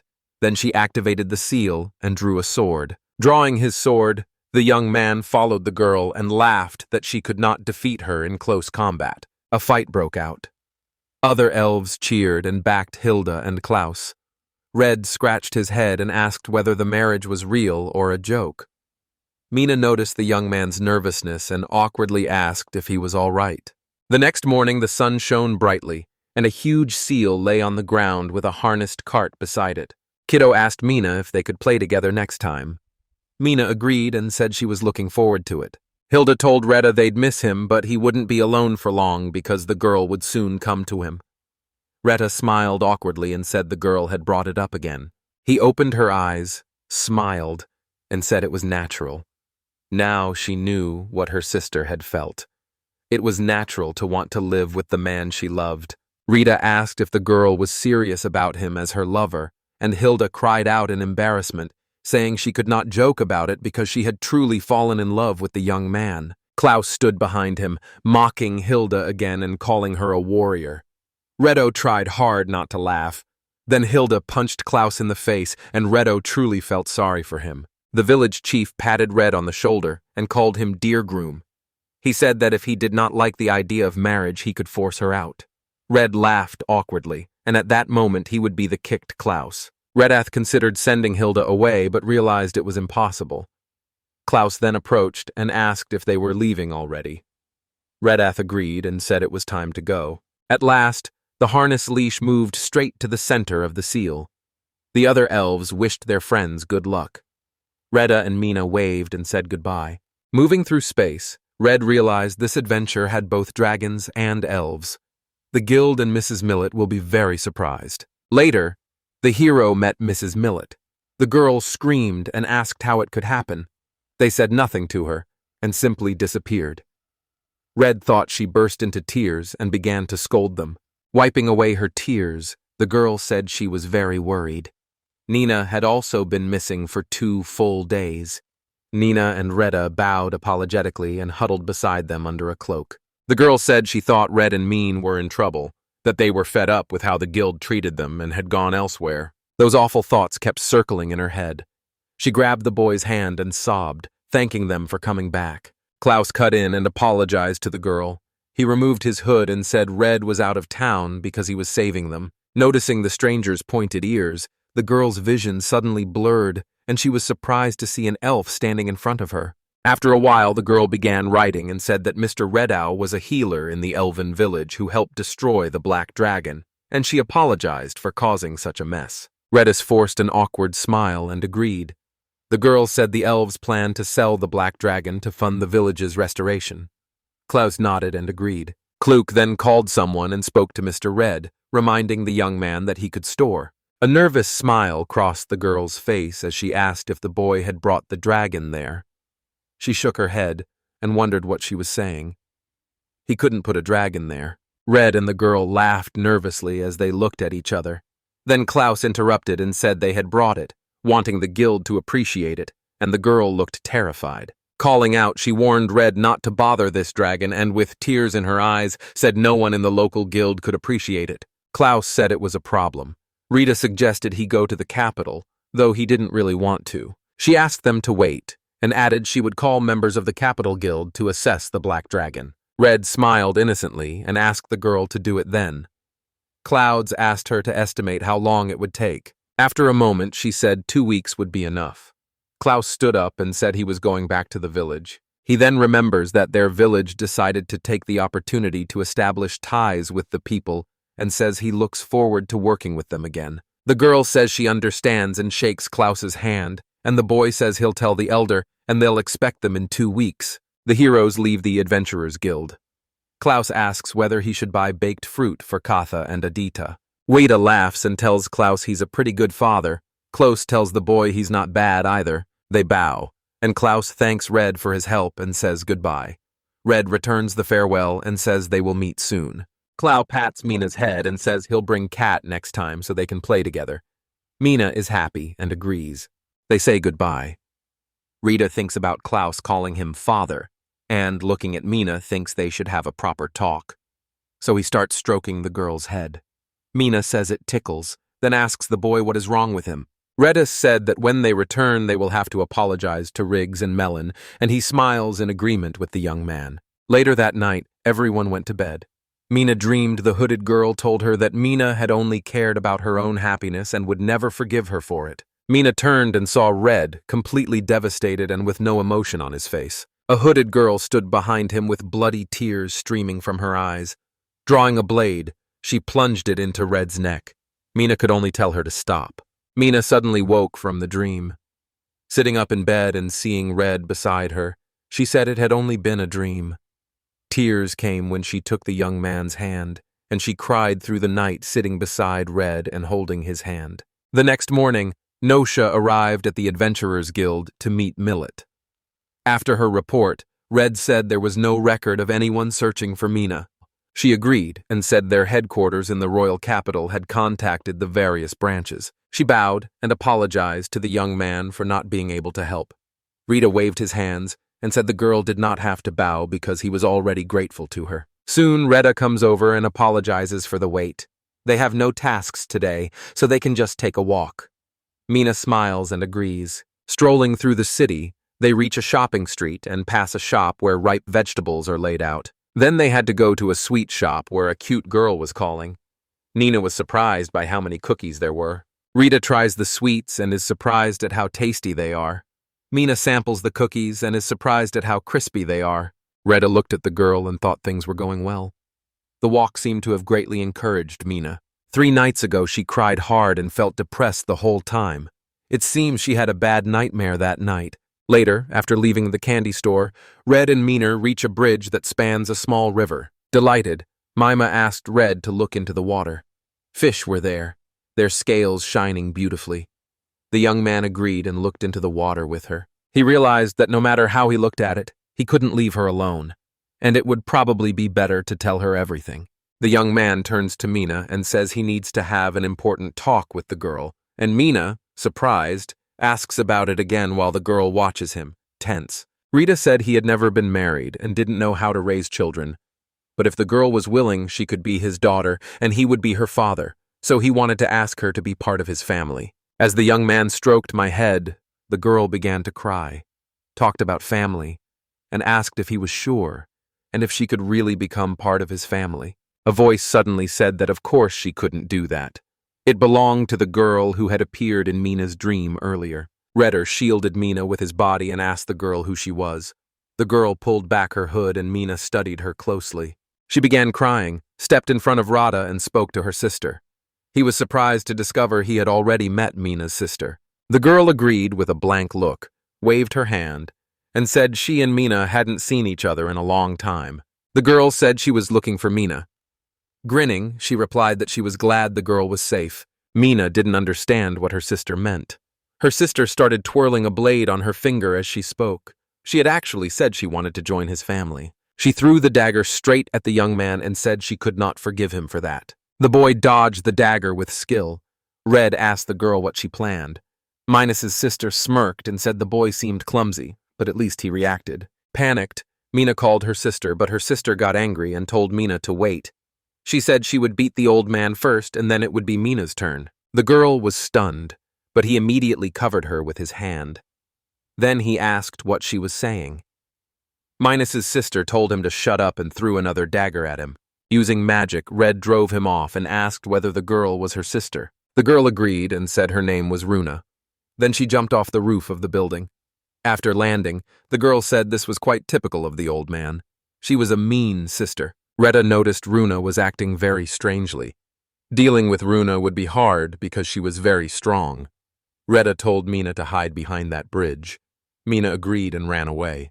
Reddy turned to Runa and asked why she wanted to kill her little sister, while Runa kept throwing daggers at the boy and told him not to use her name. Using magic, the young man deflected the girl's dagger again, but another dagger flew past him and cut through the armor on his shoulder. Smirking, the girl said the boy's barrier seemed to be working slower than it should, and Mina told her sister to stop attacking and asked why she was doing it. She said it was because Red was a bad person who wanted to use her and get rid of her. She moved into close combat and began attacking the young man. Dodging, Red asked again if she was trying to take advantage and asked the girl what she meant. Runa spun at the boy, but he managed to use barrier magic.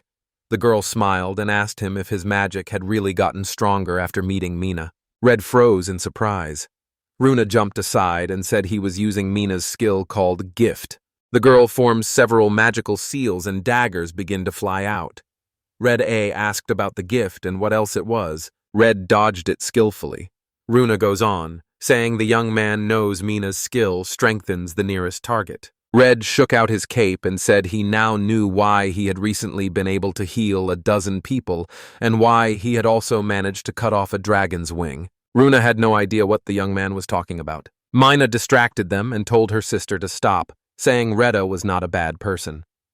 Runa made a seal and threw a dagger right at Mina's feet. She shouted that she had told her the girl would be next. Runa asked what she was doing, explaining she was your sister because they were family, and said they were family because the young man had noticed earlier that she had been watching them for several days. Runa says she will look after her, first rescuing her from that filthy young man and then taking her home, so the boy must die.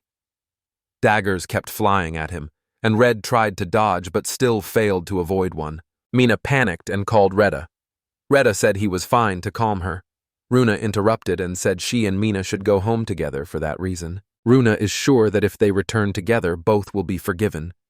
Mina began screaming, saying she does not want to go back there. Mina screamed and asked her sister what was wrong with her. At that moment, Reddist began healing his shoulder and said that her sister did not understand what was happening, but Mina clearly did not want to go there. Seeing Mina when he met her made him picture how awful the place Runa calls home must be. Runa's words also changed, since she had threatened to kill Mina and now calls her home. Claiming the girl's words didn't match her actions, he said she might be confused, and Runa told him to shut up, rushed to the boy, said the last thing they needed was to listen to her, swung her arm and ordered him to disappear. Rita reached out and asked Runa to stop and listen to him. Mina shouted at her sister not to hurt Dad. Runa suddenly stopped and did not attack Red. The girl cried that it was unfair. Dropping the dagger, she asked why. Then her vision blurred, and she clutched her head as she fell to the ground. Redna asked the girl what was wrong, but she shouted at him to stay away. Rune stepped back and pulled her hood up. The girl's eyes began to change again. Riddity couldn't understand what had happened, and the girl's eyes looked different. Mina then ran up to the young man. Mina asked him if he was okay. Reda rubbed his hand and told Mina he was more or less okay. After stroking the girl's head, he asked if she was hurt, and Mina said she was not. Mina blushed and said she was very happy when the boy asked if the girl wanted them to be a family, and she wanted to be a family with him too. Her sister is part of the family too. Today she seemed off and was acting very strangely. She began to cry and asked the young man to save her sister. Reda hugged Mina and told her it would be okay and that he would find a way. Later that night, Mina slept in bed while the young man sat at the table studying a book and knew he had to do something. Mima remembered living with her sister in an underground group before she met Radha, and life there had been very hard. Her skill, called Gift, boosted the nearest person's power, so the organization kept her chained and forced her to use it on their members every day. She could not activate the skill on command, so the organization soon lost interest in her. She existed only as her sister's hostage, while that sister, with extraordinary physical abilities, was raised to be an assassin. Her assignment was to track down and kill people the organization considered undesirable. On one occasion, she had to kill a high-ranking member of a rival organization. She could have left the organization easily, but she stayed because Mina was here. If Mina had been alone, Runa could have escaped. But because Mina was being held hostage, she waited until the day the guards got drunk and then managed to take the keys. Finally, free from the shackles, she escaped, thinking nothing would hold her sister back anymore, and wanting the girl to escape as well. The next day, Retta and Mina left the city. The young man scanned the horizon and said this place would be suitable. Turning to Runa, he asked if she was there and told her to come out quickly, and the surprised girl suddenly appeared, grinning as she asked whether the young man had really decided to hand Mina over to her quietly and peacefully. Mina turned to her sister, but Retta cut in, saying everything was completely wrong and that he had come today to cure the girl. Runa did not understand what the young man meant. Drawing her blade, she says the boy clearly came to die and wonders if his barrier can withstand her full-strength attack. Rita said it was not like that at all, so he would be a little more serious that day. The young man called on the spirit of fire and fireballs appeared all over the territory. Runa was stunned and asked Red what it was. Red said it was simply amazing magic, but it would kill him. The girl threw many daggers at Rita and said she would do it before he used them. Using storage, the boy made all the girl's daggers flying toward him disappear. Runair was stunned and read a reply saying it might be a little scary. Rada asked the girl to be patient for a while, ordered the fireballs to burn the enemy, and then called for a volley of fireballs. Fireballs begin attacking Runa.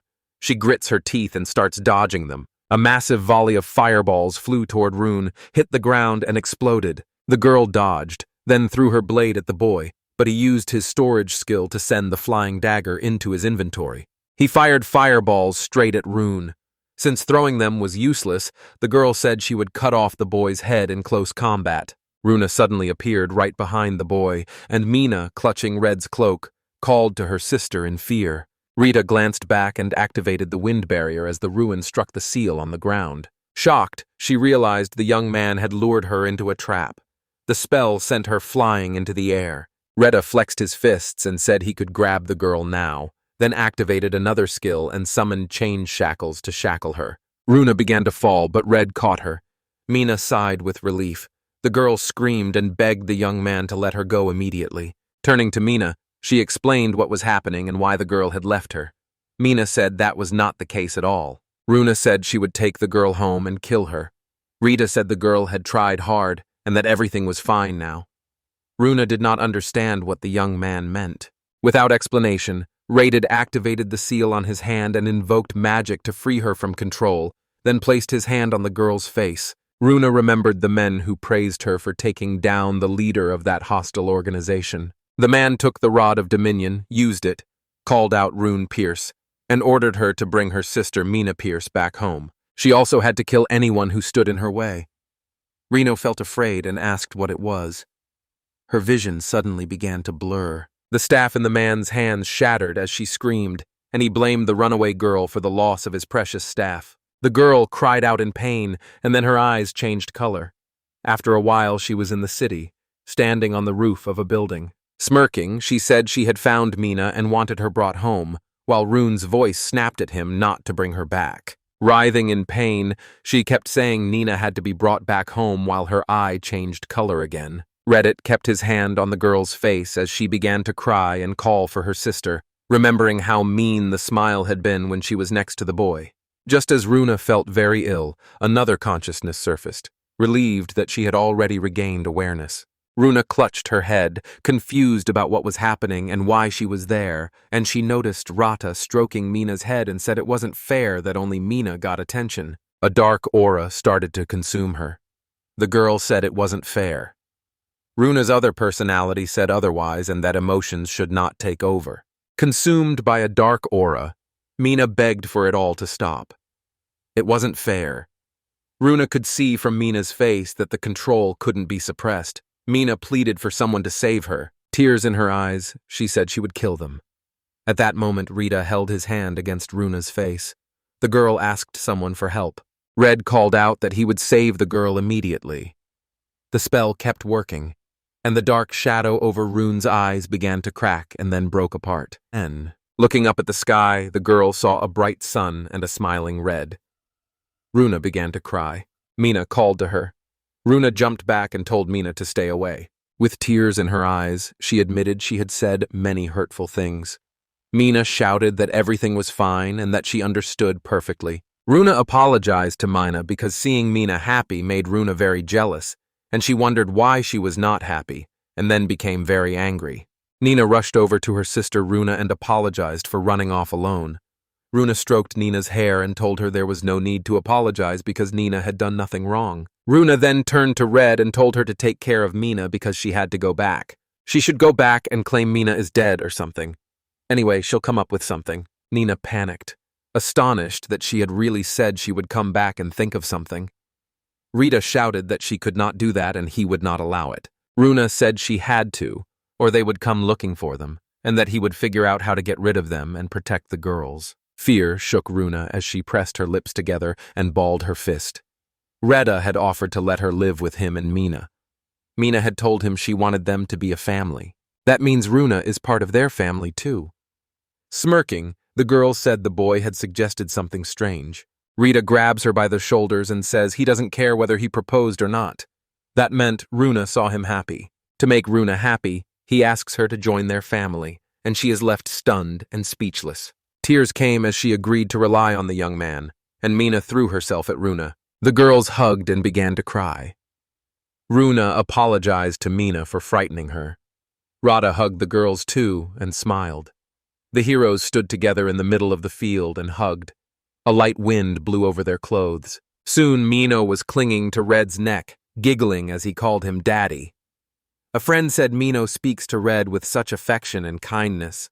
The man then asked Runa her name, and she said she was Runa Dixon, Mina's sister, and that she was pleased to meet you. Turning to Runa, Red heard the girl ask what was wrong, and he said he was wondering what she would call him. Luna toys with her fingers, pauses, then smiles and says she will call him Daddy in that case. The man said it sounded good. Runa replied that since a proposal had already been made, it could only be called that. The young man was surprised that Rita had proposed to her. Rita denied it and said the girl wasn't old enough yet. Runa stuck out her tongue and said she would be old enough next month. Then Runa says they should go to the guild now. Retta asked Runa when she had become like that. Mina was glad her sister was so cheerful. Watching them, the man said it looked like it would be even more fun now. He laughed along with the young man. Later, the heroes went to the Adventurers Guild to tell Mrs. Millet everything. Mrs. Millet turned to Mina and said she was very glad the girl had met her sister. Mina thanked the woman. Runa cut them off and turned to Mrs. Millet. Mrs. Millet asked what was wrong. Runa said they would return next month. Suddenly, she appears before the woman and says they will return to change her status from daughter to wife. Mrs. Millet is surprised and replies that this is good. Surprised, Rena interrupted him and said the young man himself wanted to make her happy by joining her family, and she agreed. The girl flushed and began to spin around, then asked whether the young man had really forgotten about it, and Mrs. Millet laughed and said she was looking forward to it. Red, tears in his eyes, realized the situation was coming under their control. He asked Miss Millet what she was talking about. A week had finally passed since Runa and Mina became real sisters. Red, Mina, and Runa walked down a city street. Suddenly, Elliot called Red Brother, and Tex asked whether they were really walking together again. Rita greeted Elliot and Tex, and Elliot said people had been hurt during the cleanup and were coming from there, while Tex added that it had gotten much warmer lately, so monsters had come out and warned them to be careful. Runa winked and brushed it off, saying it was no big deal, and that if they escaped, the girl would handle them easily, then asked Red whether that was true.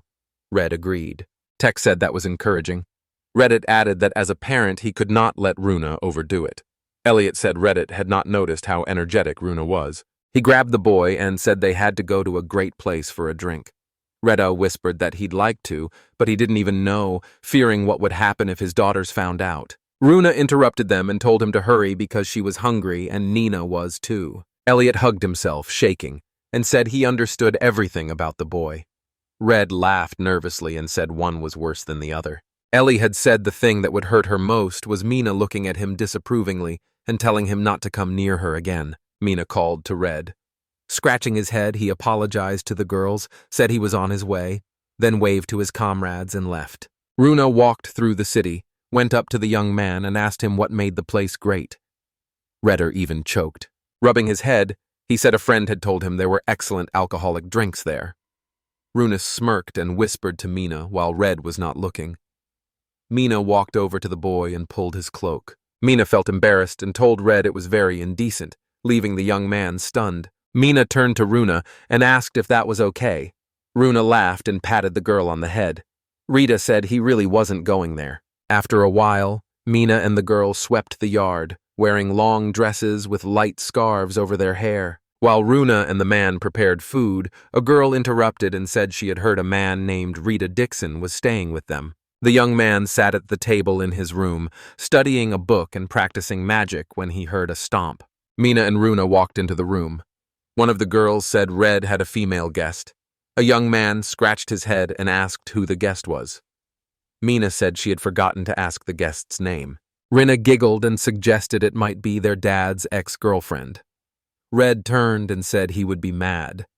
Rinny laughed and asked if that was true. Red came down from his room, and a girl who used to be in his group noticed him and was very happy when he came down. Stunned to see Aisha al-Ro, Retta asked what she was doing there. She sighed, crossed her arms, and told him he had better not ask. When she learned Jill had kicked the boy out, she left the Black Wolves too, and Red, surprised, asked whether the girl had really done it since she had only recently joined them. Aisha remembered Gilles saying that if she was unhappy she could get lost, told the young man this, and said she left because of his words. Runa frowned, and said the healer wouldn't have been kicked out of the group just like that, and wondered what the leader had been thinking. Runa then suggested the boy had been using his hands while talking to girls. Rita turned around and said it wasn't like that. In fact, Noctu and Rosalie liked Gil. Mina asked about Aisha. The girl blushed and asked if it was really about her. The girl said Reed had someone there at the time. The young man put his hand over Aisha's mouth and told her not to say another word. More importantly, he asked why the girl was there. Aisha said she had been traveling alone for a while without much profit. Then she saw the migration sheet and ended up in Amoros, and a serious injury would bring enormous losses. She joined the civil police here and now works as the gate guard at a private mansion.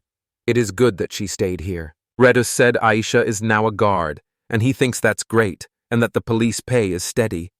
Aisha said she wants to give back to the village that raised her as an orphan. Smiling, the girl says she heard incredible rumors about the young man.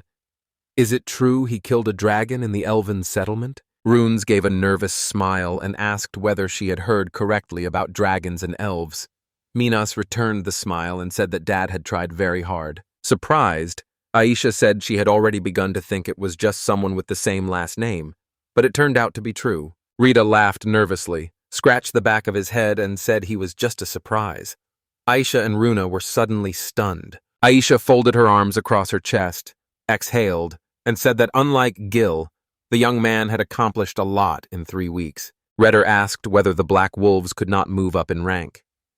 Aisha said with a straight face that it was not like that at all. Gil and Gilliam became bandits and are now wanted. Red was stunned and asked why. Aisha was surprised and said she had a chance to talk to Rosalie, learned that Rosalie had left the Black Wolves, and was told that Nikto had also left the Black Wolves. Even after Jill and Gilliam kicked out Red, they kept using the same tactics and equipment, which led to high treatment costs and, in the worst case, death. Gil was especially reckless and foolish, charging the monsters and saying he could handle them without Red. He kept shouting that he could cope without him. The girls thought the young man was simply obsessed, and that he found it hard to admit it.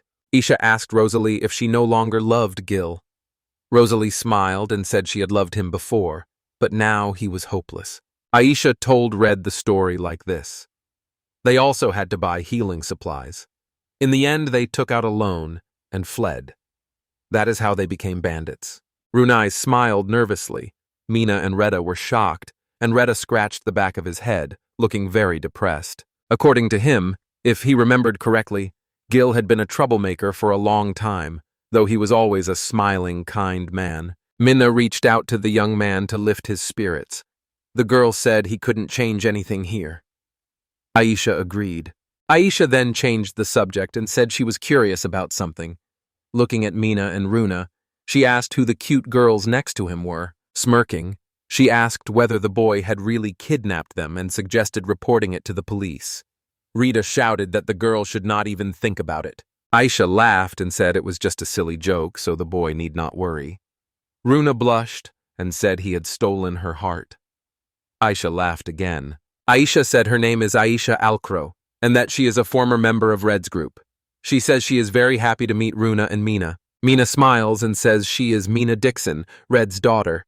Runa winks and says she is Runa Dixon, Mina's sister and Red's wife. Aisha turned to the young man and said she didn't understand anything, and Retta said neither was her real daughter. Aisha then pointed at another girl, called her very cute, and asked who she was. The girl said her name was Mailing, and that she wanted to hear their stories, and the man apologized. Aisha realized Mailing was his daughter. Mina wanted to hear about Red's adventures too. Aisha asked the boy if he minded. Red said he did not. Not that his life as an adventurer was particularly interesting. Embarrassed to bring it up himself, he would be very grateful if Aisha helped him. Runa said she was especially interested in hearing about Red's love affairs. The young man told Aisha not to mention them. Aisha said she would start by telling how Rita saved her. The boy felt something was wrong with him. Aisha said it all began when they met. Suddenly, Aisha shouted that she had completely forgotten why she had come here. Her master had ordered her to find a healer named Retta Dixon and bring him. Retta was very surprised. The girl said she had already cleared everything with the guild, and a carriage was waiting for them outside. He should go with her right now. Rada didn't understand what the girl meant, or which master she meant. After a while, Rita, Mina, Runa, and Aisha were riding in a cart, and Rita asked Aisha what business her master had with him that they had even prepared a cart. Aisha said she no longer knew the boy, and had only been asked to place an order for her, so she assumed the matter was confidential. Mina suddenly leaned out the window and asked Aisha what her master was like. Aisha said he was a little strange. Mina did not understand what Aisha meant. Aisha smiled and said that if people called him an aristocrat, he left the family estate and built a city on the border. We're not being asked whether that wasn't great. Aisha added that he always went on patrol with the police. He helps the dwarves build her walls and homes. Runa said he seemed really strange. Aisha said she thought he might have met Retta somewhere. After a while, Mina saw a large mansion. Aisha agreed and said this was the owner's mansion. Before that, she wanted to do something. The carriage kept moving. Then suddenly it stopped, and the heroes did not know what had happened. Runa sighed and said they had guests. Retta asked the girl what she meant. The young man looked out the carriage window and asked what was happening there. Suddenly, many people stood in front of the carriage and ordered the driver to stop. The driver said they were kind because they insisted he stop. Holding his sword out, the man told them they might as well be kind and die. Aisha drew her weapon and asked if the man even knew whose cart it was and where it was going. He frowned and said it did not matter to him because there was a healer in the cart. A voice called out asking whether they really needed a healer, and it was Runa, already standing on the roof of the carriage, who said their answer would be no. Rado was surprised, and Aisha began yelling at Runa about what she was doing because it was dangerous. Suddenly, Runa disappeared from the roof of the cart. An unpleasant sound cut through the air, and Aisha turned to see Runa, who had killed the man with a sword using her blade. The man lost consciousness. Aisha was startled and asked what had just happened. Runius stood like an innocent child, flipping her curved dagger in her hand as a man stepped up, taunted her, and swung his sword at her. Runa threw her dagger straight at his neck. The men had no idea who she was. All three attacked her at once.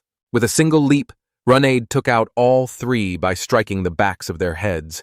The other bandits were surprised again, and Runaid turned to them with a demonic smile. She began taking down men left and right, and Aisha said there was a recent rumor that a very powerful girl who exterminated monsters had joined the adventurers' police. She has silver hair and dark skin, so they were probably talking about Rune. Aisha shouted at Runa not to kill them, saying they only needed to be detained and handed over to the police, while Runa smiled with her foot on the bandits' neck and said they were simply unconscious. Soon all the bandits were tied up and lying on the ground, and Runa ran over to Red with a smile that seemed to ask for praise. The boy and Mina patted Runa on the head. Rita said Runa was good but should not overdo it. Runa giggled.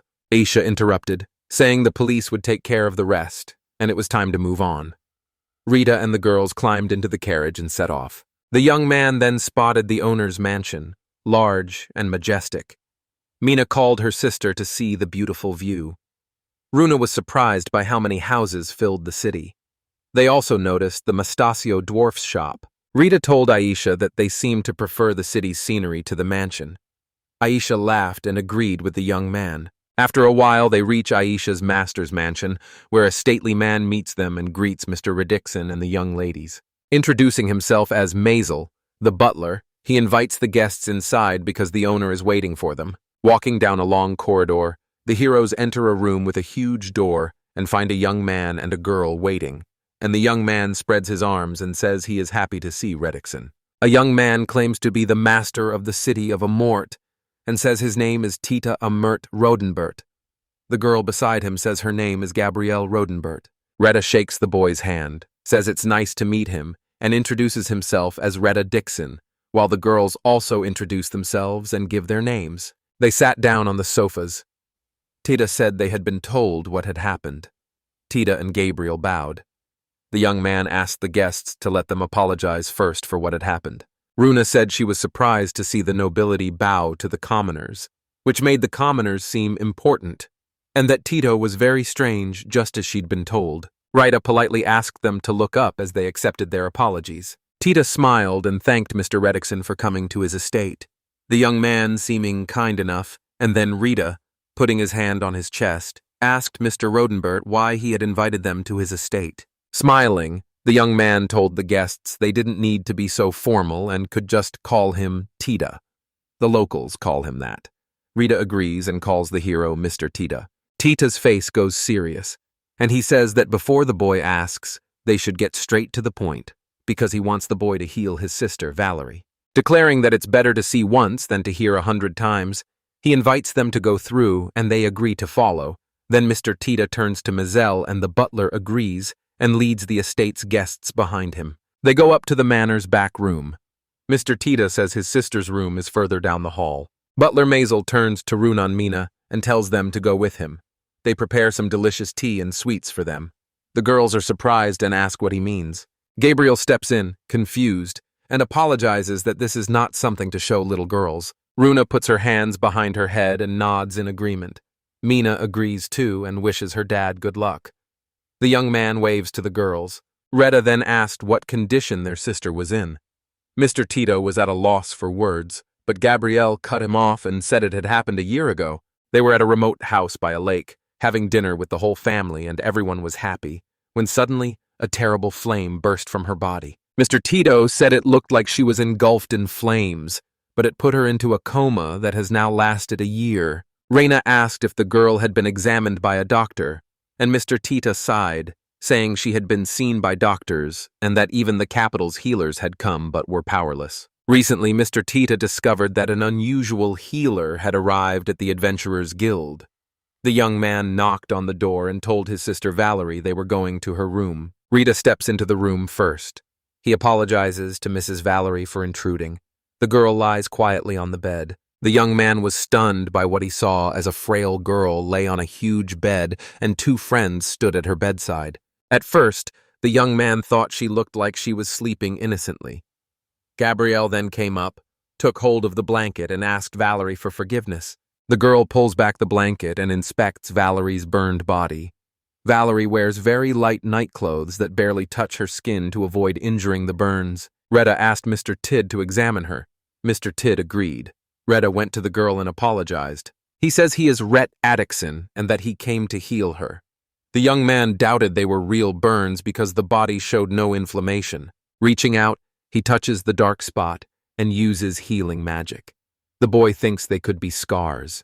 The dark spots disappear. Retta was surprised and unsure this would be enough, and he didn't understand why the others couldn't heal her yet. The young man notices the dark spots shrinking again.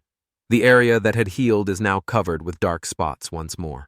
Mr. Tita rubbed his head and said it was just like that, since healing had no effect here, and Gabrielle sighed, saying no one could figure out what kind of burns these were. Retta struggled for a moment and said her body had suddenly caught fire. It resisted treatment, and the wounds on it did not heal. These are not ordinary burns or runes. They were caused deliberately. The young man decides to try something. A magical seal appears on his hand, and he sweeps it across his face to use a detection skill, causing a seal to appear over his eye. Mr. Tita asked the boy why he used the detection skill, and Redia agreed, saying adventurers often use that magic to find traps and identify objects. When magic concentrates in a place, it appears blue. If something is blessed, it appears white. It's like an aura. The young man saw Valerie's aura was black, a sign of a curse, and Rita realized she was cursed. Mr. Tito was stunned and asked if she was really cursed, but he could not understand why. Gabrielle was very afraid for Valerie. Mr. Tita swayed and put a hand to his face. He did not know what they should do now. Gabriel says they should go to the capital's Healers Guild for advice, and Mr. Tita agrees but doubts what healers can do about this curse. Weta cut in and told Mr. Tita to wait. Distracted, the young man apologized to Rita and promised he would definitely pay for his services. Retta says cautiously that the young man insists he does not mean that at all, and has just learned the spell and has not used it yet. Confidently, the young man asks Mr. Tid if he can try casting a spell to remove the curse. Mr. Tata was stunned. He grabbed Red by the shoulders and asked if he really had that magic. The boy agreed. Mr. Red then agreed and asked the boy to use it. Redia approached Valerie and admitted he did not know if the spell would help, but said that until specialists from the capital arrived, he would try to ease the girl's suffering. Gabriel and Tita took each other's hands and looked at the young man with hope. Redis stretched his arms and closed his eyes. Calling on the spirits of light, he commanded them to drive away the evil force. Redis opened his eyes and cast a spell to remove the curse. Suddenly, a huge glowing magic seal appeared beneath her, and a bright sphere formed in her hands. She felt surrounded by a powerful flame and cried because she was very hot and it was dark. Tears came as she remembered hearing a voice, but she could not see or hear anything. Valerie had no idea how long she had been there. The girl begged someone for help because she felt very hot. Suddenly, the darkness above the flame cracked and split, and the girl saw it. Back in the real world, Valerie woke up in a panic, screaming for her brother to help because she felt incredibly hot, and Mr. Cheetah shouted that Valerie had woken up. Retta told Mrs. Valerie that everything was fine and that he was slowly lifting the curse. She grew frightened and asked who he was. The main character replied that his name was Retta Dixon and that he was a healer. She saw her brother Tid and sister Gabrielle nearby, hugging each other and watching everything, and smiled with relief. Tito stared in shock as Valerie's dark spots began to fade, and she sat on her bed clutching Red's clothes while the young man finished his spell. Tears and a smile crossed Gabrielle's face as the spots on the girl's body disappeared. And at that moment Red told Mrs. Valerie to hold on and promised he would do everything he could. The girl smiles, agrees, and says she will try. The young man kept using his magic. Mrs. Valerie was about to speak to Rada when she suddenly screamed in pain again. Rita saw it getting harder and his mana running low, and he feared he could not finish the purification. A strange aura surrounds the young man, and he feels he can't stop. A crushing feeling filling him as a very bright light forms between him and Valerie. A red light appeared in the last traces of mana, and the bright glow formed a vortex that whipped their hair and clothes. Lord Tita and Gabriel shielded their faces from the glare. Tita had no idea what the bright light was. After a while, the light faded, and Reddit and Valerie were sitting on the bed. When we returned to Mrs. Valerie, he was about to speak, but the girl interrupted him and said everything was fine. The young man began to fall and said he could not do it anymore. He fell right into Mrs. Valerie's lap and felt a little embarrassed. Mr. Tita asked how the girl was feeling. She stroked Red's head and said she was fine thanks to Mr. Red. Retta plunges into memories of Nikto telling the young man he must learn to control the mana inside him, and the young man thinks it over. He used the wind cutter to defeat the monster. Necta told the boy he had done everything correctly. She said it's like alcohol, and a young man must control it carefully and not let any of it spill. If you pour too much, the glass will overflow, the alcohol will spill, and the bottle will be empty. The young man smiled and understood what the girl was saying. Nick used magic to show the boy what she was talking about. The girl summoned the spirits of flame. She warned that compressing magic would release something terrible. Calling the flame spirits again, she unleashed them on the enemies and blew up the area. Red was terrified then. At that moment, Gil asked Naito whether she and Rada wanted to kill them or wipe out the goblins entirely. Nuketo asked the young man if he understood. Red smiled and said he would try to remember her words.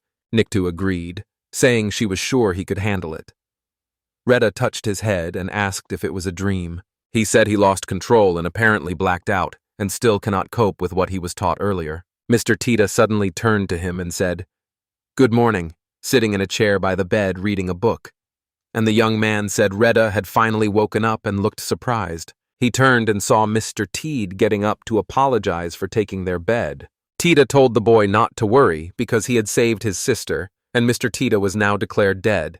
And the boy added that Valerie had been checked with detection and the curse had lifted. Reda said he was glad to hear it, then asked Mr. Tid where his daughters were.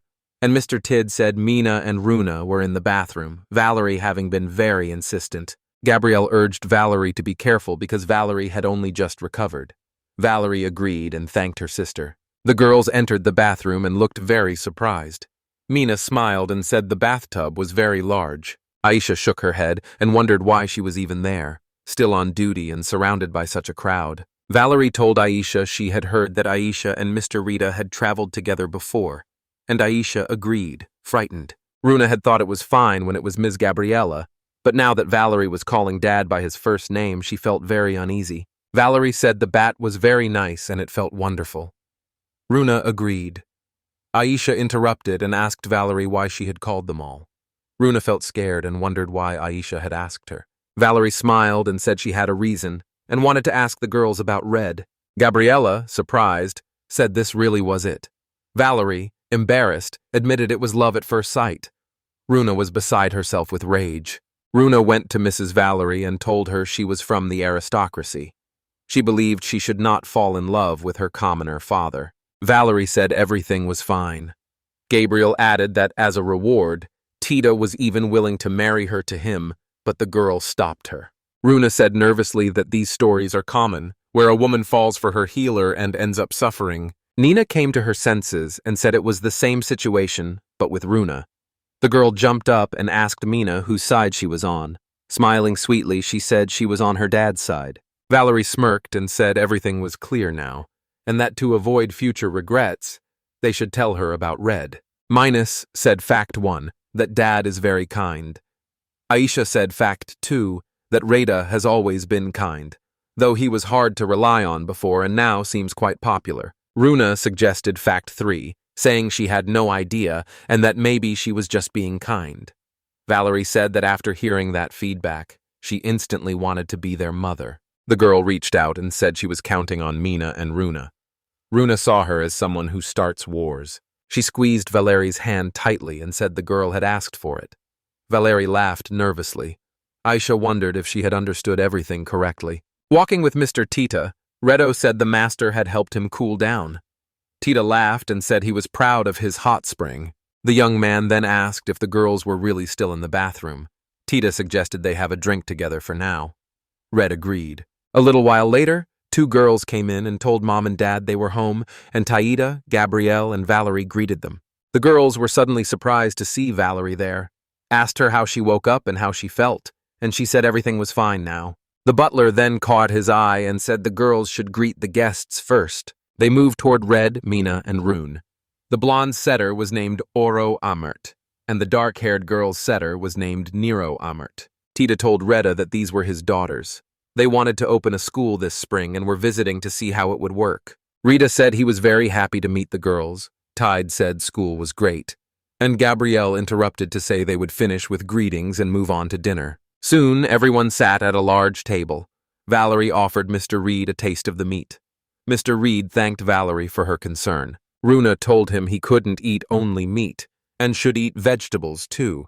The young man agreed and thanked Runa. Valerie told Mr. Rada that dry food would parch his throat and suggested he drink some wine. Rada apologized to her. He looked at Mr. Tid and tried to understand what was happening, while Mr. Tid could not grasp how it had come to this. Mina said they get along so well. Valerie apologized for starting during dinner and said she needed to talk to her brother. Mr. Tita asked the girl what had happened. Valerie said she would like to date Rita before getting married, so she asks her brother if he objects. Redder looked surprised and asked the girl what she meant. Runa sprang up, glared at her, and thought of Valerie openly stating her desires but refused to let her get in the way. Runa felt embarrassed and told Valerie that Retta had already proposed to her and wanted to know if she was sure. But Retta was scared and told Runa he had not meant it as a proposal. Valerie said it was exactly because her rival was so cute that she decided to ask permission. Mr. Tita said he was not opposed, but Retta's view is unclear. He says he knows nothing about Valerie, admits he is not the best companion, and is over 30. Valerie began to cry and asked what they should do after Mr. Retta rejected her. He replied that he did not mean that. Runa said the boy had her, but Retta shouted that Runa was actually his daughter. Mr. Tita interrupted and suggested they be friends first, then asked Rita what she thought. Red said he did not oppose the friendship and would be honored. Runa said there was no need for that. Tita tells the boy that in that case, he entrusts Valerie to him. The boy agrees. Valerie then remembers something. Gabriel turns to the girl and asks what is wrong. Valerie said she thought of something. If Retta becomes her friend, her brother will stop being lonely and gain a friend. Mr. Tito was surprised and said loudly that he was not lonely. The next day, everyone came out of the house to thank Red for the visit and the dinner, and the Amert children told Mina they would see her again. We would have followed, and they set off. Runa thought about the curse. Among healers, removing curses is extremely rare, so rare that those who can do it are treated as messengers of God. The spell puts a severe strain on the caster. Runa herself has heard that some curses are lifted within days or even weeks. Even if they used mean as blessings for every step, it still would have taken them at least half a day, and in the worst case, nothing would have happened at all. The same fireballs she'd seen when Red cast a spell had appeared, and she kept wondering who this really was. Mina turned toward Runa and noticed her sister drifting in the clouds, and Runa smiled, came back to herself, and said she realized how incredible their daddy was. Mina gave a small cheer and raised her hand, smiling as she agreed with her older sister, and added that their father was something special. Hugging Mina, Runa stroked her head and said she was incredible too, just like her father. And Mina laughed loudly while Runa kept smiling, completely calm. Redel was warm and kind when he saved her, and she remembered that day clearly, so it was no surprise that Mrs. Valerie felt the same and flirted with him at dinner. 2 days later, back at home, a blonde girl stood in the doorway. It was Valerie. She smiled and asked whether Mr. Rado was home now. Runa noticed the girl during Valerie's visit right away because she looked off balance. Turning around and holding back her emotions, she asked what Mrs. Valerie was doing here. Valerie smiled even wider and moved her hand to the side to point. Just then, Mr. Tita came in, holding up his bandaged hand. He said he was slightly hurt. They went up to the master's room, where Rita was able to heal him. When Rita asked how Tita had come to this, the man said he had decided to teach the thugs who had attacked the healer a lesson. Valerie kept turning to look at Red's room. The healer himself asked Tid in surprise whether Tid had managed to find out anything interesting about the bandits. Just as Tata started his story, screams came from the first floor, from an adult man who demanded a doctor be brought to him immediately in a brazen tone. Redder realized someone wanted to see him, wondered who this rude man was, then turned to Tita and told him to go outside. Red slowly descended the stairs, calling for Riggs, who wanted to know what had happened while he treated Mr. Tid, when suddenly an object rushed toward Red. The healer dodged, slipping to the side. It was a glass container with liquid. It struck the wall and splashed onto the floor. Rena stared ahead, stunned. Several men stood in front of him. One of them shouted, pointed at Red, and ordered him to run over immediately and heal him. Redia asked why he should obey. One of the insolent man's escorts shouted at Redia not to speak that way to Munsa. Munza LG owns the largest trading company, named for his family, and he watched the healer closely to assess his condition. Another man accused Munza of being corrupt. Munza became angry and ordered Retta to start treatment immediately. He did not care about the cost and was willing to endure any pain. Renault approached the man and said they would settle payment later. The healer then asked to see the wounds the merchant wanted treated. Munza started to open his cloak. He pulled off his outer clothing and threw it aside. Underneath, his whole body was covered in black spots. Only his head, shoulders, and neck were unharmed. I thought they were burns. Mansa kept hurrying the healer, saying that 2 healer guilds had already examined him before he came here, and that the healers in this city seemed incompetent. He truly hoped Rita could cope. The healers said the burns occurred on an evening a couple of days ago. The merchant's assistant confirmed it. It all caught them by surprise. Then the assistant asked Rhonda to help his master, and Rhonda fell silent and grew thoughtful, as if he understood why Munza had been wounded. He started remembering a theory he'd read in books a few years ago.